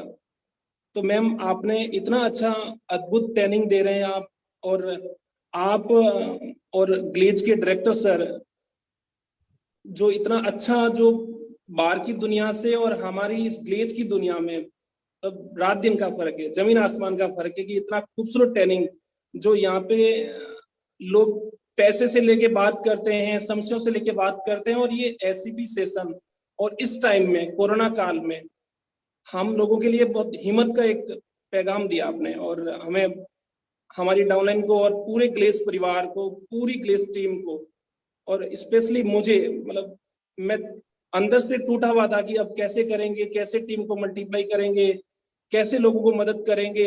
मैं डाउनलाइन को फोन नहीं कर पा रहा था कि मैं कैसे डाउनलाइन को मोटिवेट करूं, पर अब मुझे दोबारा से हिम्मत मिल गया, दोबारा से ताकत मिल गया कि मैं अपने टीम को प्रॉपर मैं गाइड कर सकता हूं, प्रॉपर हिम्मत दे सकता हूं, प्रॉपर दूरदृष्टि दे सकता हूं। Thank you Chetan sir, thank you Sarjeet sir, thank you Kush sir, Sanjeev sir, Romshree ma'am. और मैंने thank you Chenaram. Thank you sir. मैंने थीटा हील के अंदर मेरे जीवन की जो 3 उपलब्धि मैंने देखा, वो मैंने स्पष्टली देखा था। गेलवे के मैन्युफैक्चर प्लांट लग रहे हैं और उसपे कुछ ऐसे लोगो नहीं दिख रहे थे, पर मुझे लग रहा था कि गेलवे की मैन्युफैक्चर यूनिट लग रही है अलग अलग बड़े बड़े शहरों में, और ट्रांसपोर्टेशन हो रहा है, लाइन लगी ट्रकों की, प्रोडक्ट लेके जा रहे हैं। पहली उपलब्धि मैंने देखी, बिल्कुल क्लियरली देखी मैंने, जो बहुत सारे प्रोडक्ट बन रहे हैं और ट्रकों में लोड हो रहे हैं और जा रहे हैं अलग अलग ऑफिस में, अलग अलग गेलवे ऑफिस में, गेलवे शॉप पे। ये मेरी पहली उपलब्धि मैंने देखा। और दूसरा मैंने देखा, थाईलैंड के अंदर हम अपनी टीम को लेके क्रूज में मस्ती कर रहे हैं,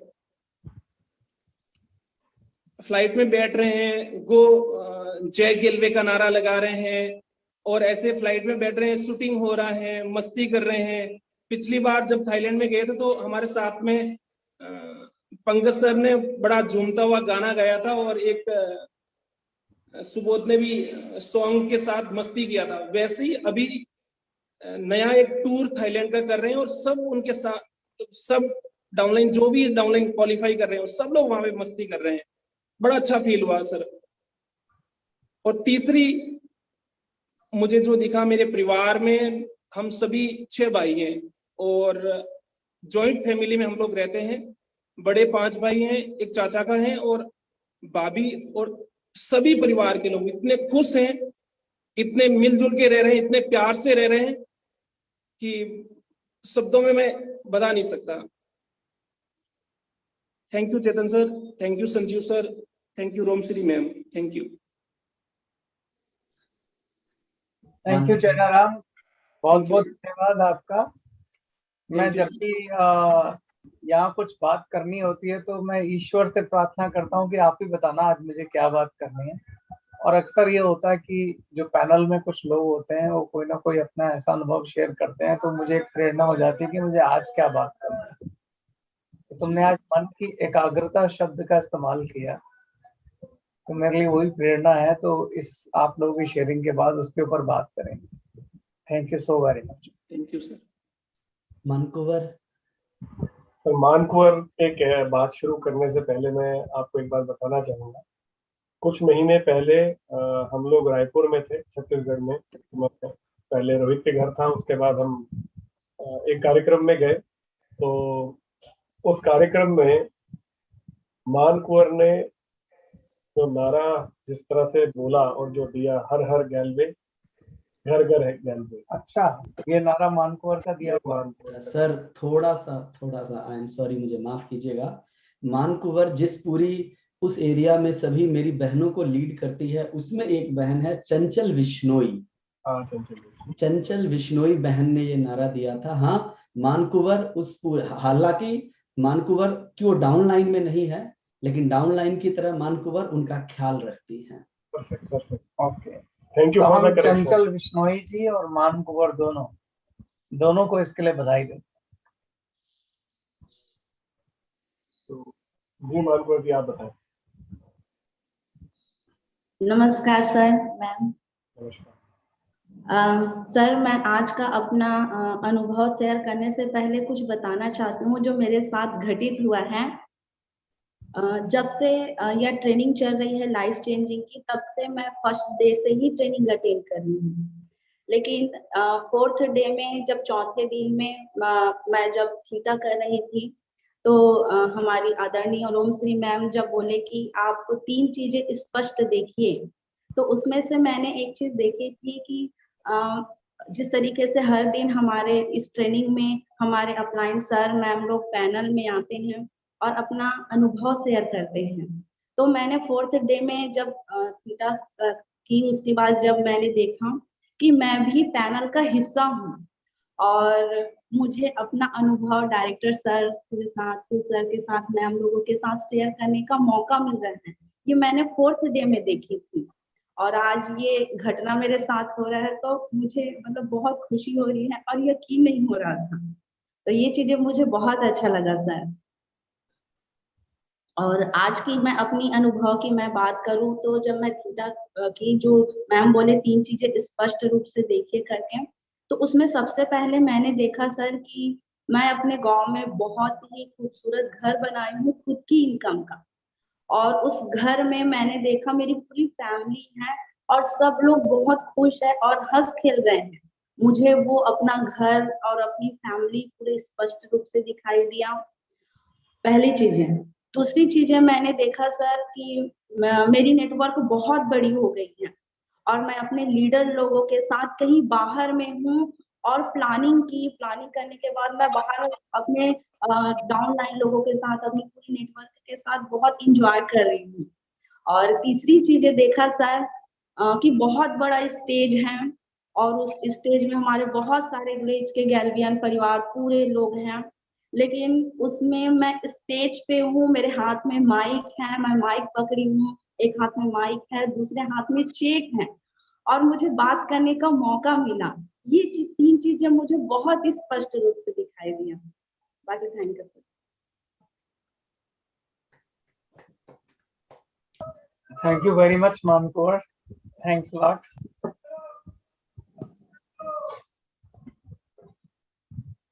चेतन सर, over to you.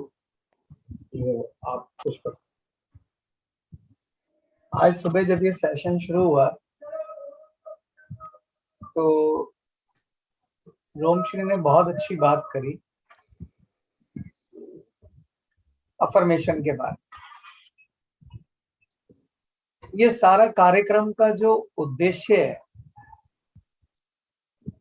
वो, जैसा कि रोहित ने भी शुरुआत में बोला और चैनाराम ने भी इस बात को पॉइंट आउट किया कि ग्लेज एक ऐसी ऑर्गेनाइजेशन है जो आपको पैसा देने की बात नहीं करती, जो आपको खाली पैसा कमाने की प्रेरणा नहीं देती है। पैसा सबको चाहिए, जीवन में सफलता सबको चाहिए, सपने सबको पूरे करने हैं, पर सवाल ये है कि क्या खाली पैसा आने से खुशी मिलेगी, happiness? The ultimate goal should not be money, ultimate goal should be happiness. और हैप्पीनेस जो है वो पीस की संतान है, शांति की। तो आज चैनाराम ने मन की एकाग्रता की बात करी, तो हैप्पीनेस और पीस दोनों मन से जुड़े हुए। एक बार कुछ ने बोला था कि कई बार मेरा ध्यान इधर उधर उड़ जाता है, और मैं जानता हूं यहाँ बहुत सारे लोग होंगे, जब रोमश्री जी आपको गाइडेड मेडिटेशन में लेके जाती तो मन आपका भटकता रहता हो, कभी कोई ख्याल आ गया, कभी कोई ख्याल आ गया, कभी कोई ख्याल आ गया। जैसे कोई माताएं होंगी तो उनको अपने बच्चे का ख्याल आ जाएगा, अरे अरे उसका स्कूल की क्लास शुरू हो गई, या कुछ मन में चिंताएं होंगी। तो जैसे मैं आपसे प्रश्न पूछूं कि आपका जो मन भागता है इधर उधर, ये क्यों भागता है और मन को एकाग्र करना जरूरी है? तो मैं उस प्रश्न का आज आपके साथ समाधान करने के लिए प्रयास करता हूं। मन को मैं 3 हिस्सों में तोड़ सकता हूं। एक होता है अज्ञानी मन, यानी कि इग्नोरेंट माइंड। एक होता है बिखरा हुआ मन, स्कैटर्ड माइंड। और तीसरा होता है इम्प्योर माइंड, यानी अशुद्ध मन। अज्ञानी माइंड यानी इग्नोरेंट माइंड का मतलब होता है जब हमें पता ही नहीं होता कि हमारे साथ क्या हो रहा है। हम चीजों को नियंत्रित करने का एक विफल प्रयास लगातार करते रहते। इस काल में जो ये कार्यक्रम चल रहा है, इससे अच्छा उदाहरण नहीं हो सकता। मैंने देखा दिल्ली में जो अपने आप को बड़े करोड़पति, अरबपति, कनेक्टेड, संसाधनों से युक्त, जिनकी जान पहचान मिनिस्टर तक थी, यहां तक कि कुछ खुद मिनिस्टर, उनको हॉस्पिटल में एक बेड के लिए तरसते देखा, एक दवाई के लिए तरसते देखा, ऑक्सीजन के लिए तरसते देखा। जिनको ये बहुत बड़ी गलतफहमी थी कि सब कुछ हमारे नियंत्रण में है, उनके कंट्रोल से बाहर जाते हालातों को देखा। ऐसे अनगिनत उदाहरण है जहां लोगों को लगता है कि पैसा अल्टीमेट पावर है, तो उनके हॉस्पिटल में बीमार होते या ला इलाज बीमारियां होते देखा। तो अज्ञानी मन को लगता है कि सब कुछ मेरे नियंत्रण में। अज्ञान का मतलब होता है इग्नोरेंट माइंड। जैसे एक छोटा बच्चा होता है, वो अपनी उंगली जो है वो बिजली के प्लग में डालने की कोशिश करता है। क्यों कोशिश करता है? क्योंकि अज्ञानी मन है, इग्नोरेंट माइंड। लेकिन आप चूंकि ज्ञानवान है, आप उसको रोकते हैं। जब आप उसे रोकते हैं, उसे अच्छा नहीं लगता, वो रोएगा कि मुझे तो उंगली डालनी है। हमारी स्थिति भी लगभग वैसी है। हमारा, जैसे मैंने आपसे बोला कि आपकी हैप्पीनेस आपके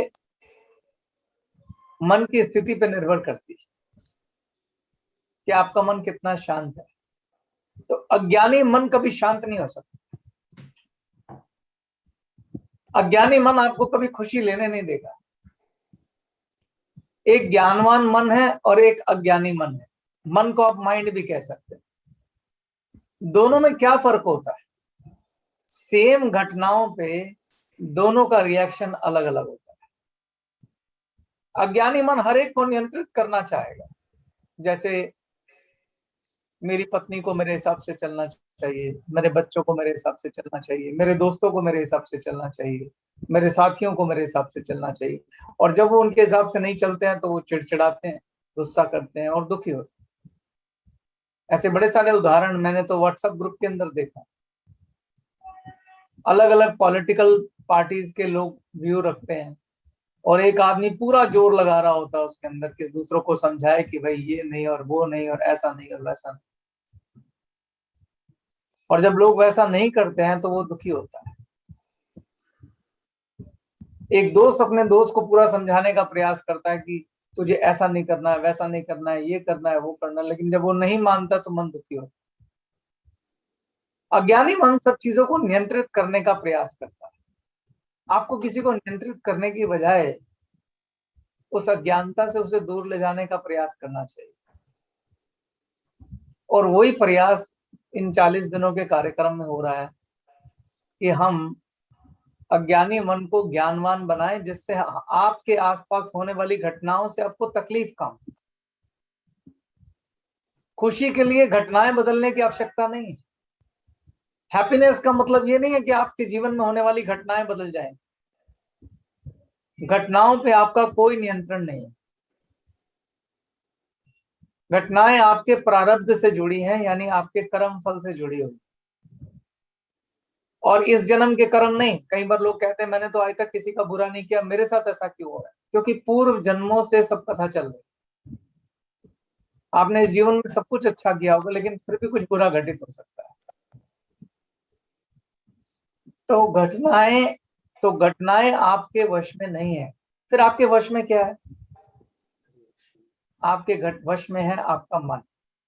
क्योंकि उन घटनाओं पे कैसे रिएक्ट करेंगे वही तय करेगा आप कितना खुश रहेंगे और कितना दुखी रहेंगे।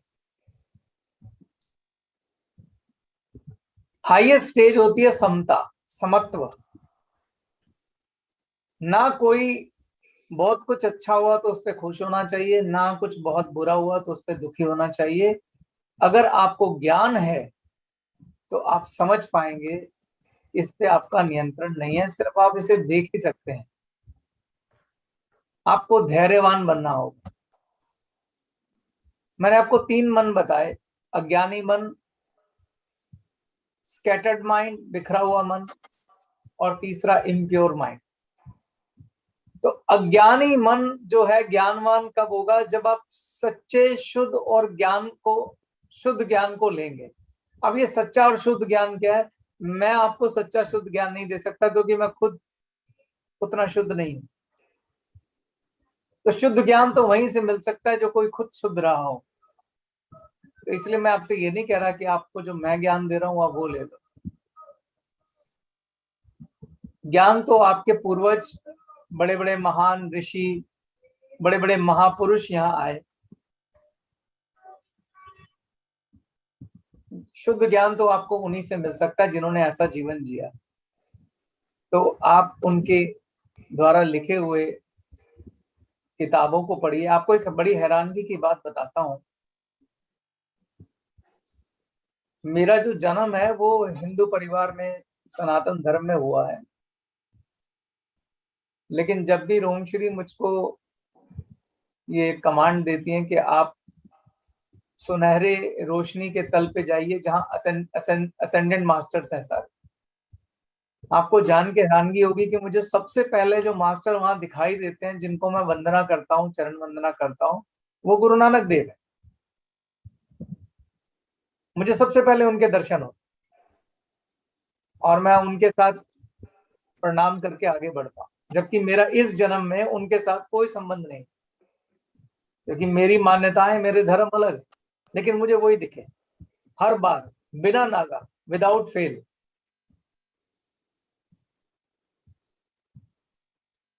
तो हमारे जो पूर्वज हैं, जो हमारे एंसेस्टर हैं, वो किसी भी धर्म से हो, कैसे भी हो, उनका सम्मान होना चाहिए। क्योंकि आपको नहीं मालूम कि पहले आप क्या थे, इस जन्म में क्या, और अगले जन्म में क्या बनने वाला है, कहाँ आपका जन्म होने वाला। तो खैर, जो भी महापुरुष आपको लगे, जिस भी धर्म के हों, हर धर्म में बड़े बड़े महापुरुष हुए जो नॉर्मल इंसान नहीं थे। वो ईश्वर के भेजे हुए दूत थे, पैगंबर थे। आप उनको पढ़िए और अपनी अज्ञानता को दूर कीजिए, जिसको हम स्वाध्याय बोलते हैं।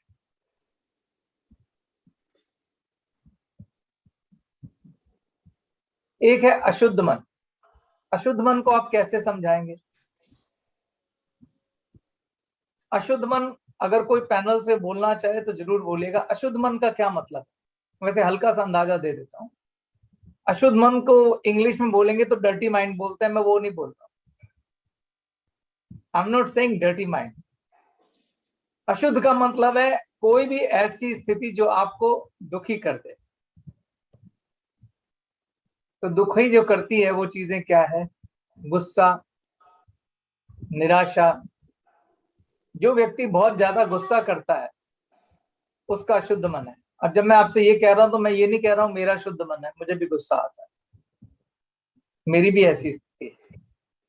निराशा, होपलेसनेस, जब कुछ आपके मुताबिक नहीं होता या जो आप उम्मीद कर रहे होते हैं जब नहीं होता तो उससे निराशा होती है। ईर्ष्या, दूसरों से कंपैरिजन करके ईर्ष्या करना, यह अशुद्ध मन है। आपको जो मिलना है उसमें आपके प्रारब्ध का रोल है। किसी और को आपसे जल्दी या ज्यादा मिला, उससे ईर्ष्या करने की आवश्यकता नहीं। अगर ईर्ष्या है तो यह शुद्ध मन है।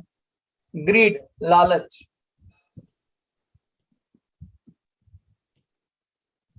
लालच उसे कहते हैं जिस बात को करने के लिए आप अपना धर्म छोड़ दें, उसे लालच कहते हैं।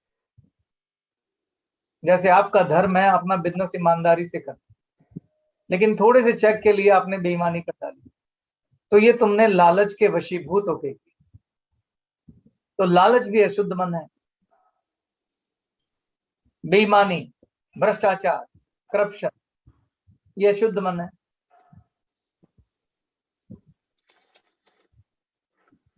तो अशुद्ध मन और अज्ञानी मन हमेशा बिखरा हुआ होता है, स्कैटर्ड। उसको एकाग्र करना बड़ा मुश्किल काम। कुछ ने पूछा था कि मन भागता है, तो पहले तो मैं बोल दूं कि मेरा मन भी अशुद्ध है और मैं भी अज्ञानी। मैं ऐसा इसलिए कह रहा हूं ताकि आप इसमें खुद को दोषपूर्ण मत माने। हम सब लोग अज्ञानता से ज्ञानता की तरफ यात्रा कर रहे हैं, अशुद्धता से शुद्धता की तरफ यात्रा कर रहे हैं। हमें अपनी फ्री में तारीफ करने की जरूरत नहीं है। आप सब लोग उस क्रिएटर से रोज मिलते हैं, जाकर उसके साथ लीन हो जाते हैं। उससे आपके पास हाईएस्ट क्या, आप प्रार्थना करिए, उसे प्रार्थना करिए कि मुझे शुद्धता प्रदान करो, उसे प्रार्थना करिए कि मुझे ज्ञानता प्रदान करो। अगर किसी व्यक्ति को कोई रोग है और हम चाहते हैं वो रोग ठीक हो जाए, तो उसकी पहली स्थिति है कि हमें मानना पड़ेगा कि हमें कोई रोग है,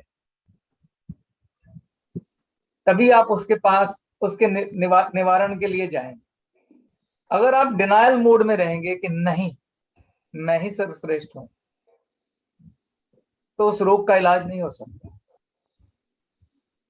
हमें समझना पड़ेगा कि क्या गलत है और क्या सही है, और ये कौन बताएगा? आप नहीं बताएंगे। हमें तो लगता है जो हम कर रहे हैं वो सही है, ये वो महापुरुष बताएंगे जिन्होंने ज्ञान दिया है। आपके जो महापुरुष आपको बोलते हैं, अगर उनमें से आप कुछ नहीं कर रहे हैं, तो आप उसे बोलिए अपने मन में कि हे ईश्वर, मेरे में ये दोष रह गया, इसे भी निकाल, मदद कर। जैसे बड़े स्पष्ट शब्दों में कहता हूं कि हम सब जानते हैं कि शराब पीना, नशा करना ये अच्छा नहीं है, लेकिन कुछ लोग पीते हैं। जो पीते हैं उन्होंने अपने आप को 100 तरीके समझा रखे हैं कि शराब पीना क्यों अच्छी चीज है।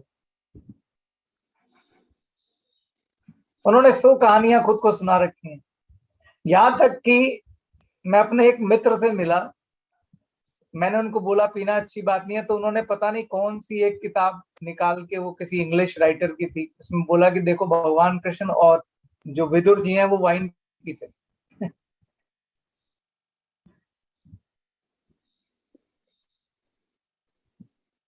तो मैंने सिर्फ उन्हें कहा देखिए शराब पीना में मैं आपको कोई गिल्ट नहीं देना चाहता, पर अगर आप ज्ञान की तरफ बढ़ेंगे तो आपके मन की शांति के लिए, आपके पीस के लिए, उन खुशियों के लिए जिन्हें आप शराब में ढूंढ रहे हैं, उसको शराब में को छोड़ के ही मिलेगा। और मन की एकाग्रता लाके और मेडिटेशन से ही सच्ची खुशी मिलेगी। जब तक मन शांत नहीं होगा आप खुश नहीं हो सकते। मैंने शराब पी के लोगों को झगड़ा करते तो देखा, सामान तोड़ते तो देखा, पर शराब पी के किसी को ध्यान मुद्रा में भगवान की भक्ति करते नहीं देखा।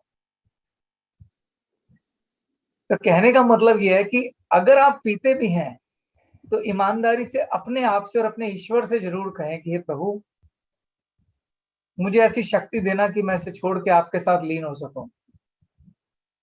मुझे वो साहस देना। ईमानदारी तो बरतिए अपने ईश्वर के साथ, क्योंकि जो उसने कहा है वो सही है। अगर आपके किसी महापुरुष ने कहा है कि शराब पी लो, तो मैं मना नहीं करूंगा, पियो। आप उस ज्ञान पे विश्वास करिए, मेरे पे नहीं। इसलिए मैं किसी की मान्यताओं को छेड़छाड़ नहीं कर रहा। मेरा सिर्फ ये कहना है कि जो आप जिस महापुरुष को भी आप फॉलो करते हैं, जिस गुरु को भी आप मानते हैं, जिस पैगंबर को, जिस ईश्वर को, जिस भगवान को आप मानते हैं, उन्होंने जो ज्ञान दिया उसको सच्चा मान के उसके अंदर अपनी निष्ठा दिखाई। अब मैं आपको तीनों की परिभाषा बता चुका हूं। अब मैं आपको फल की बात बताता हूं कि एक इम्प्योर माइंड को प्योर करने का क्या तरीका है। हम सब लोग गृहस्थ आश्रम में जीते हैं। अशुद्ध मन को शुद्ध करने का सबसे आसान तरीका क्या है? अशुद्ध मन को शुद्ध करने के 2 तरीके। पहला है कर्म योग। कर्म योग इसलिए बोल रहा हूं क्योंकि हम सब लोग कर्म करते हैं, हमें करना ही होता है। आप लोग बिजनेस कर रहे हैं, आप लोग कोई ना कोई काम कर रहे हैं, तो कर्म योग क्या है ये मैं पिछली बार भी बता चुका हूं और अब फिर से बताता हूं। कोई भी कर्म जो अपने धर्म के अधीन किया जाता है, कोई भी कर्म जो निष्काम भाव से किया जाता है, वो कर्म योग कहलाता है। योग का मतलब आप जानते हैं योग क्या होता है? कोई आप में से बताना चाहेगा योग का क्या मतलब? जहां भी वर्ड योग लग जाता है उसका क्या मतलब? कोई भी पैनल में से बताना चाहिए। हाँ, रोमश्री जी तो बता ही देंगे, आप बताइए। प्लस, ऐड, किसी चीज को ऐड करना। ऐड करना, बहुत अच्छा आंसर है रोमश्री जी। योग का मतलब होता है जुड़ना, और जब हम आध्यात्मिक बात कर रहे हैं तो जुड़ना किससे है? ईश्वर से। ईश्वर से। तो जितने भी योग हैं, जिस शब्द के पीछे भी योग लग जाता है, वो मार्ग है ईश्वर से जुड़ने का। तो कर्म योग, राज योग, ज्ञान योग, ऐसे बड़े सारे रास्ते हैं। ज्ञान योग का मतलब हुआ ज्ञान के माध्यम से ईश्वर से जुड़ना। कर्म योग का मतलब हुआ कर्म से ईश्वर के साथ जुड़ना। राजयोग हो गया जैसे आप योगा के थ्रू ईश्वर से जुड़ते हैं। तो कर्म योग से भी ईश्वर से जुड़ा जा सकता है, लेकिन कर्म करने का जो फार्मूला है जिससे आप ईश्वर से जुड़ेंगे, उसमें आपको सिर्फ दो चीजों का ध्यान रखना है। पहला, कर्म आपके धर्म के अधीन होना चाहिए। धर्म का मतलब रिलीजन नहीं है, मैं बार बार बोलता हूं। धर्म का मतलब हिंदू, मुस्लिम, सिख, ईसाई नहीं है। धर्म का मतलब है कोई भी कार्य जो आपके महापुरुषों के द्वारा बताया गया है कि किस तरह से करना है। जब आप इस धरती पे आए हैं, जब भी आप कोई कर्म करते हैं, किसी रोल में करते हैं। रोल का मतलब या तो कोई कर्म आप बतौर पिता करते हैं, या तो आप कोई कर्म बतौर माता करते हैं, या तो कोई कर्म आप बतौर पुत्र करते हैं, या कोई कर्म आप बतौर व्यापारी करते हैं। आप ध्यान से देखिए, जब भी आप कोई काम करते हैं, आप किसी ना किसी भूमिका में होते हैं। युद्ध कर रहे हैं तो आप बतौर सैनिक करते हैं। तो जो कर्म आप कर रहे हैं, उस भूमिका में जो धर्म बताया गया है, उस धर्म के अधीन होकर वो काम करना चाहिए। क्योंकि जब आप किसी काम को धर्म के अधीन करते हैं, तो आप ये कहते हैं कि मैं अपना नहीं, ईश्वर का काम कर रहा हूं, उसकी ड्यूटी कर रहा हूं। क्योंकि धर्म तय करने वाला कौन है? ईश्वर। जैसे कि फिर से ये उदाहरण मैं बार बार प्रस्तुत करता हूं कि भगवान राम थे, वो एक पुत्र के रोल में जब थे, तो उनको समझ में आया कि मेरा धर्म पुत्र के नाते यह है कि मुझे पिता की आज्ञा का पालन करना है। और उस समय उनके पास चॉइस थी कि वो कह सकते थे कि मुझे अपनी माता की बात नहीं माननी, 14 वर्ष वनवास जाने की, मैं तो राज करूंगा, क्योंकि उनका डिक्लेयर हो चुका था कि उनको राजगद्दी मिलनी थी। लेकिन उन्होंने अपने पुत्र का धर्म निभाया, माता की और पिता की आज्ञा का पालन किया, बिना देर लगाए, बिना किसी लालच के। ध्यान से सुनना, अब मैं एक एक टर्म यूज कर रहा हूं। अगर उन्होंने राजगद्दी त्याग करी तो लालच का त्याग किया। उन्होंने कोई गुस्सा नहीं दिखाया, उन्होंने कोई ईर्ष्या नहीं करी कि भरत को राजगद्दी मिल जाएगी,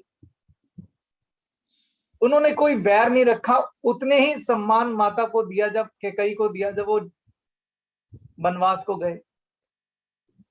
तो यानी कि वो बड़े शुद्ध मन के साथ, बड़े पीसफुली अपने पुत्र धर्म का पालन करते हुए वन को चले गए। इसे कर्म योग कहते हैं। और जब वो ये कर्म कर रहे थे, तो ये मान के चल रहे थे कि मैं ईश्वर का काम कर रहा हूं, क्योंकि ईश्वर ने जो पुत्र धर्म लिखा है उसके अंदर मेरी यही ड्यूटी बनती। आपको ये बात को थोड़ा और गहराई से समझाता हूं। अगर आप किसी कंपनी में जॉब करते हैं, वहां आपको केआरए दिए जाते हैं। केआरए मतलब की रिस्पॉन्सिबल एरिया। जैसे गार्ड है, उसका केआरए है कि आपको किसी को अंदर आने नहीं देना है बिना उसका आईडी चेक किए। तो उसके मन में यह है कि यार ये मेरी ड्यूटी है जो मुझे मेरे बॉस ने दी है, और मुझे एज इट इज ऐसे ही करना है। जो बॉस ने ड्यूटी डिफाइन किया उसको बोलते हैं धर्म। ड्यूटी मतलब लॉ, धर्म। मगर वो किसने डिसाइड किया? बॉस ने डिसाइड किया, गार्ड ने डिसाइड नहीं किया। तो गार्ड जब वो ड्यूटी करता है उसके मन में ये भाव रहता है कि मैं अपने कंपनी ने जो मुझे ड्यूटी दी है मैं उसको काम कर रहा हूं। ठीक इसी तरीके से हम अपने जीवन में जो भी काम करते हैं, हमारे मन में भाव ये रहना चाहिए कि मैं तो बॉस का काम कर रहा हूं। लेकिन साथ में ये भी ध्यान रखिए कि ये चेक कर लीजिए काम बॉस ने ऐसे ही बोला है करने को। ये नहीं कि आप बोलो मैं आज शराब पी रहा हूं पर मैं भगवान का काम कर रहा हूं। तो पहले आप ये चेक कर लीजिए भगवान ने ड्यूटी दी है आपको। तो कर्म योग ये होता है जब आप भगवान ने जो आपको काम दिया है, अगर आप उसमें आपको ये देखना होगा कि पुत्र धर्म क्या होता है, पिता धर्म क्या होता है, माता धर्म क्या होता है, व्यापारी धर्म क्या होता है। अब हम मुझसे ये सवाल पूछ सकते हैं कि सर ये कहां से पता लगाएं क्या सही है क्या गलत है?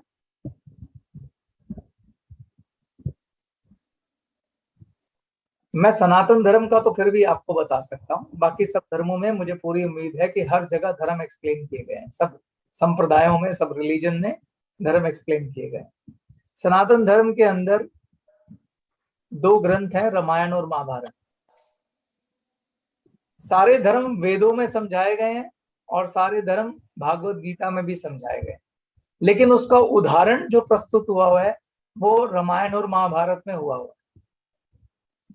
एक राजा को कैसा होना चाहिए, एक पुत्र को कैसा होना चाहिए, एक पत्नी को कैसा होना चाहिए, एक पिता को कैसा होना चाहिए, एक माता को कैसा होना चाहिए, वो सारे करैक्टर उस धर्म के अनुसार ही लिखे गए। तो अगर आप रामायण और महाभारत को देखेंगे तो सनातन धर्म में धर्म क्या होता है वो सब समझाया गया है एग्जाम्पल के साथ। और वो त्याग की सारी कहानियां, सारे स्क्रिप्चर आपके पूर्वजों में लिखे हुए हैं। और मुझे मालूम है कि लगभग हर धर्म में, गुरु ग्रंथ साहब में भी बताया गया क्या सही है क्या गलत है। हर धर्म में, बाइबल में भी, कुरान में भी बताया गया है कि क्या सही है और क्या गलत है। तो जब आपके मन में भाव होना चाहिए कि मैं जो काम कर रहा हूं मैं उसका कर रहा हूं और जैसा मुझे कहा गया मैं वैसा कर रहा हूं। और तीसरी चीज कर्म योग में जो सबसे महत्वपूर्ण है वो ये है कि मैं जो कर रहा हूं मुझे इसके फल की कोई इच्छा नहीं। मेरा बॉस तय करेगा कि मुझे क्या देना, पर मैं अपना काम पूरी ईमानदारी से, पूरी मेहनत से करूंगा। मैं 3 वर्ड फिर से बोलता हूं, 3 चीजें आपको ध्यान रखनी है, इसे कर्म योग कहते हैं। पहला कि जो भी जिस भूमिका में भी मैं हूं, चाहे पुत्र की, चाहे पिता की, चाहे व्यापार की, चाहे जॉब की, जिस भी भूमिका में मैं हूं मैं उसका कर्म करूंगा पूरी मेहनत से। और जैसा मेरे बॉस ने कहा, हमारा बॉस कौन? ईश्वर, उसके अनुसार पूरी ईमानदारी से करूंगा चाहे मेरा कुछ भी हो जाए। और तीसरा, मैं उस कर्म के फल की इच्छा नहीं करूंगा क्योंकि बॉस ही तय करेगा मेरे लिए क्या करना। तो जब आप ऐसा करते हैं तो ये कर्म योग होता है। जब मैं फल की इच्छा नहीं कर रहा हूं तो उसको बोलते हैं निष्काम भाव से करने वाला काम। निष्काम भाव मतलब जिसके पीछे कोई कामना नहीं है।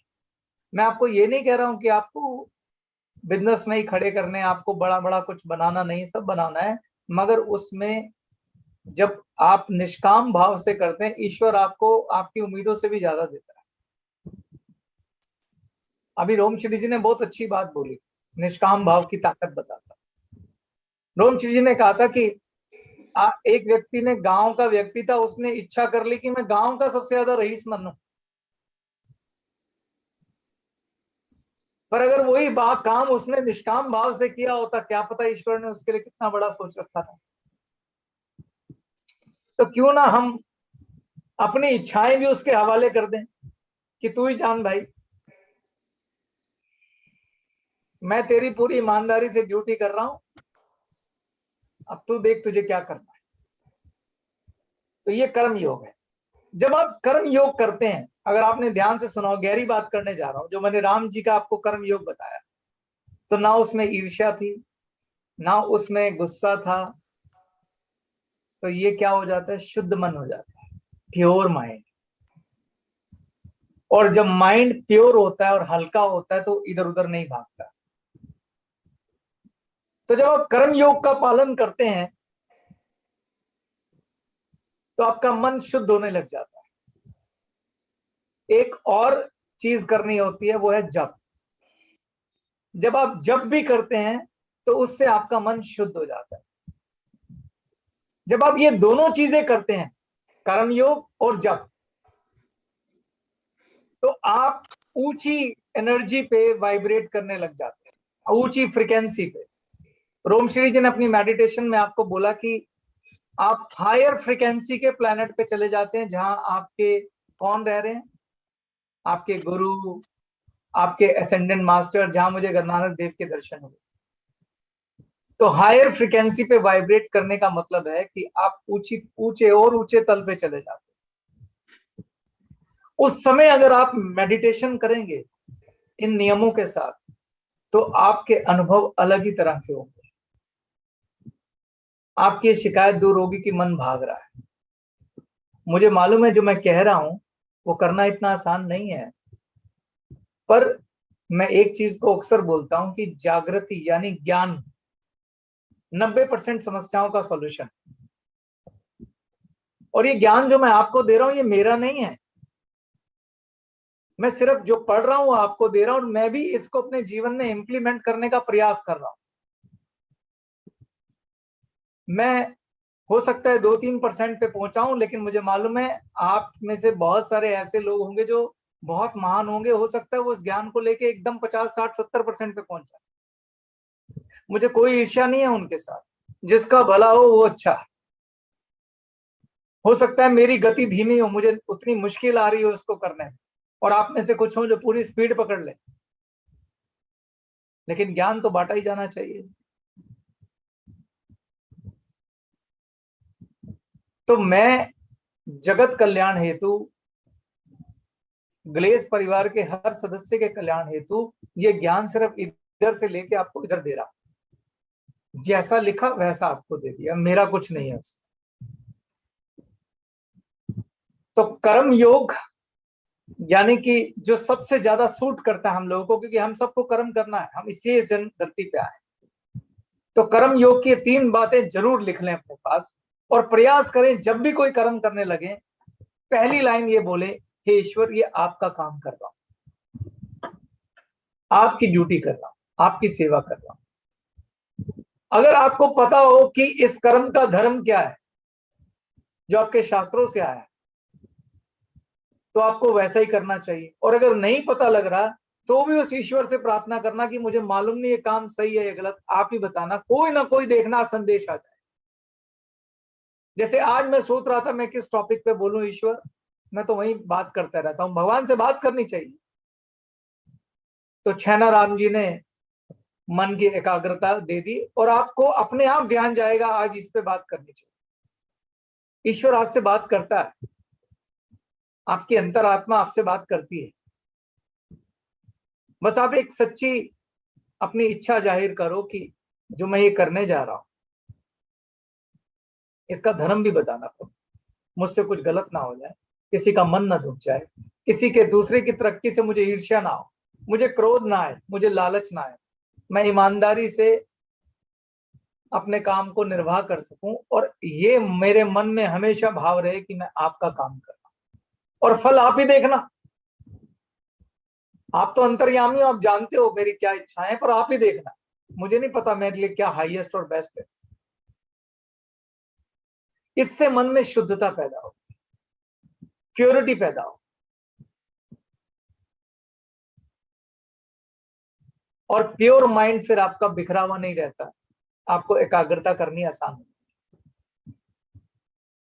दूसरा, आप जप करिए भगवान का, जप करने से भी मन शुद्ध होता है और शांत होता है। आप देखिएगा अगर आप ये नियम अपनाएंगे तो आपके जीवन में खुशियां भी आएंगी और शांति भी आएगी। तो आज का सेशन मैं इस बात से समाप्त करता हूँ। Over to Sarabjit. धन्यवाद। अगर किसी की भी मान्यताओं को ठेस पहुंची हो, कोई भी बात मेरे उनकी मान्यताओं के अनुसार ना हो, क्योंकि हमारे देश में विविध धर्म है, तो जेतो मतो तेतो पथो, वो ईश्वर अनंत है। उस पर जाने के लिए जैसे एक बड़े समुद्र में बड़ी सारी नदियां जाके मिल जाती हैं, तो उसको पाने के रास्ते भी अनंत है। उस अनंत ईश्वर को पाने का एक रास्ता कैसे हो सकता है? तो मेरा किसी भी धर्म, जाति, संप्रदाय या मान्यताओं के अगेंस्ट बोलने का कोई भी वो नहीं है। मैं तो वही बोल सकता हूं जो मैं जानता हूं। तो मेरा उद्देश्य सिर्फ यही है कि सर्वे भवन्तु सुखिनः सर्वे सन्तु निरामः, कि सबका कल्याण हो और सबके जीवन में, जीवन स्तर में एक पॉजिटिविटी आए, एक अच्छापन आए। धन्यवाद। Thank you so much Chetan sir, आपके ये अनमोल शब्दों के लिए। ओम श्रीति, आपका बहुत बहुत धन्यवाद। जो थीटा का ज्ञान आप हम सबको दे रहे हैं और हम सबको कनेक्ट करवा रहे हैं क्रिएटर के साथ। चेतन जी की बात को नानक जी ने भी ऐसे ही कहा है कि नानक नाम चढ़ती कला, तेरे पानी सर्वदा पना। यानी सबके भले की बात हो रही है, सबके मंगल की बात हो रही है, और सबने यही कहा है। जितने भी पवित्र आत्माएं इस दुनिया में आई हैं, किसी भी रूप में आई हैं, उन सबने सबके मंगल की बात की है। और मुझे बहुत खुशी है इस बात की कि हम जिस परिवार के साथ जुड़े हुए हैं, इस परिवार के जो उसके मुख्य जो लाइट देने वाले हैं, गाइड करने वाले हैं, चेतन सर, संजीव सर, वो हमेशा सबके भले की बात करते हैं, सद्बुद्धि की बात करते हैं। And we are very blessed. Thank you so much Chetan sir, और आप सबका बहुत बहुत धन्यवाद। आपने अपना कीमती समय निकाला, इस कार्यक्रम में जुड़े।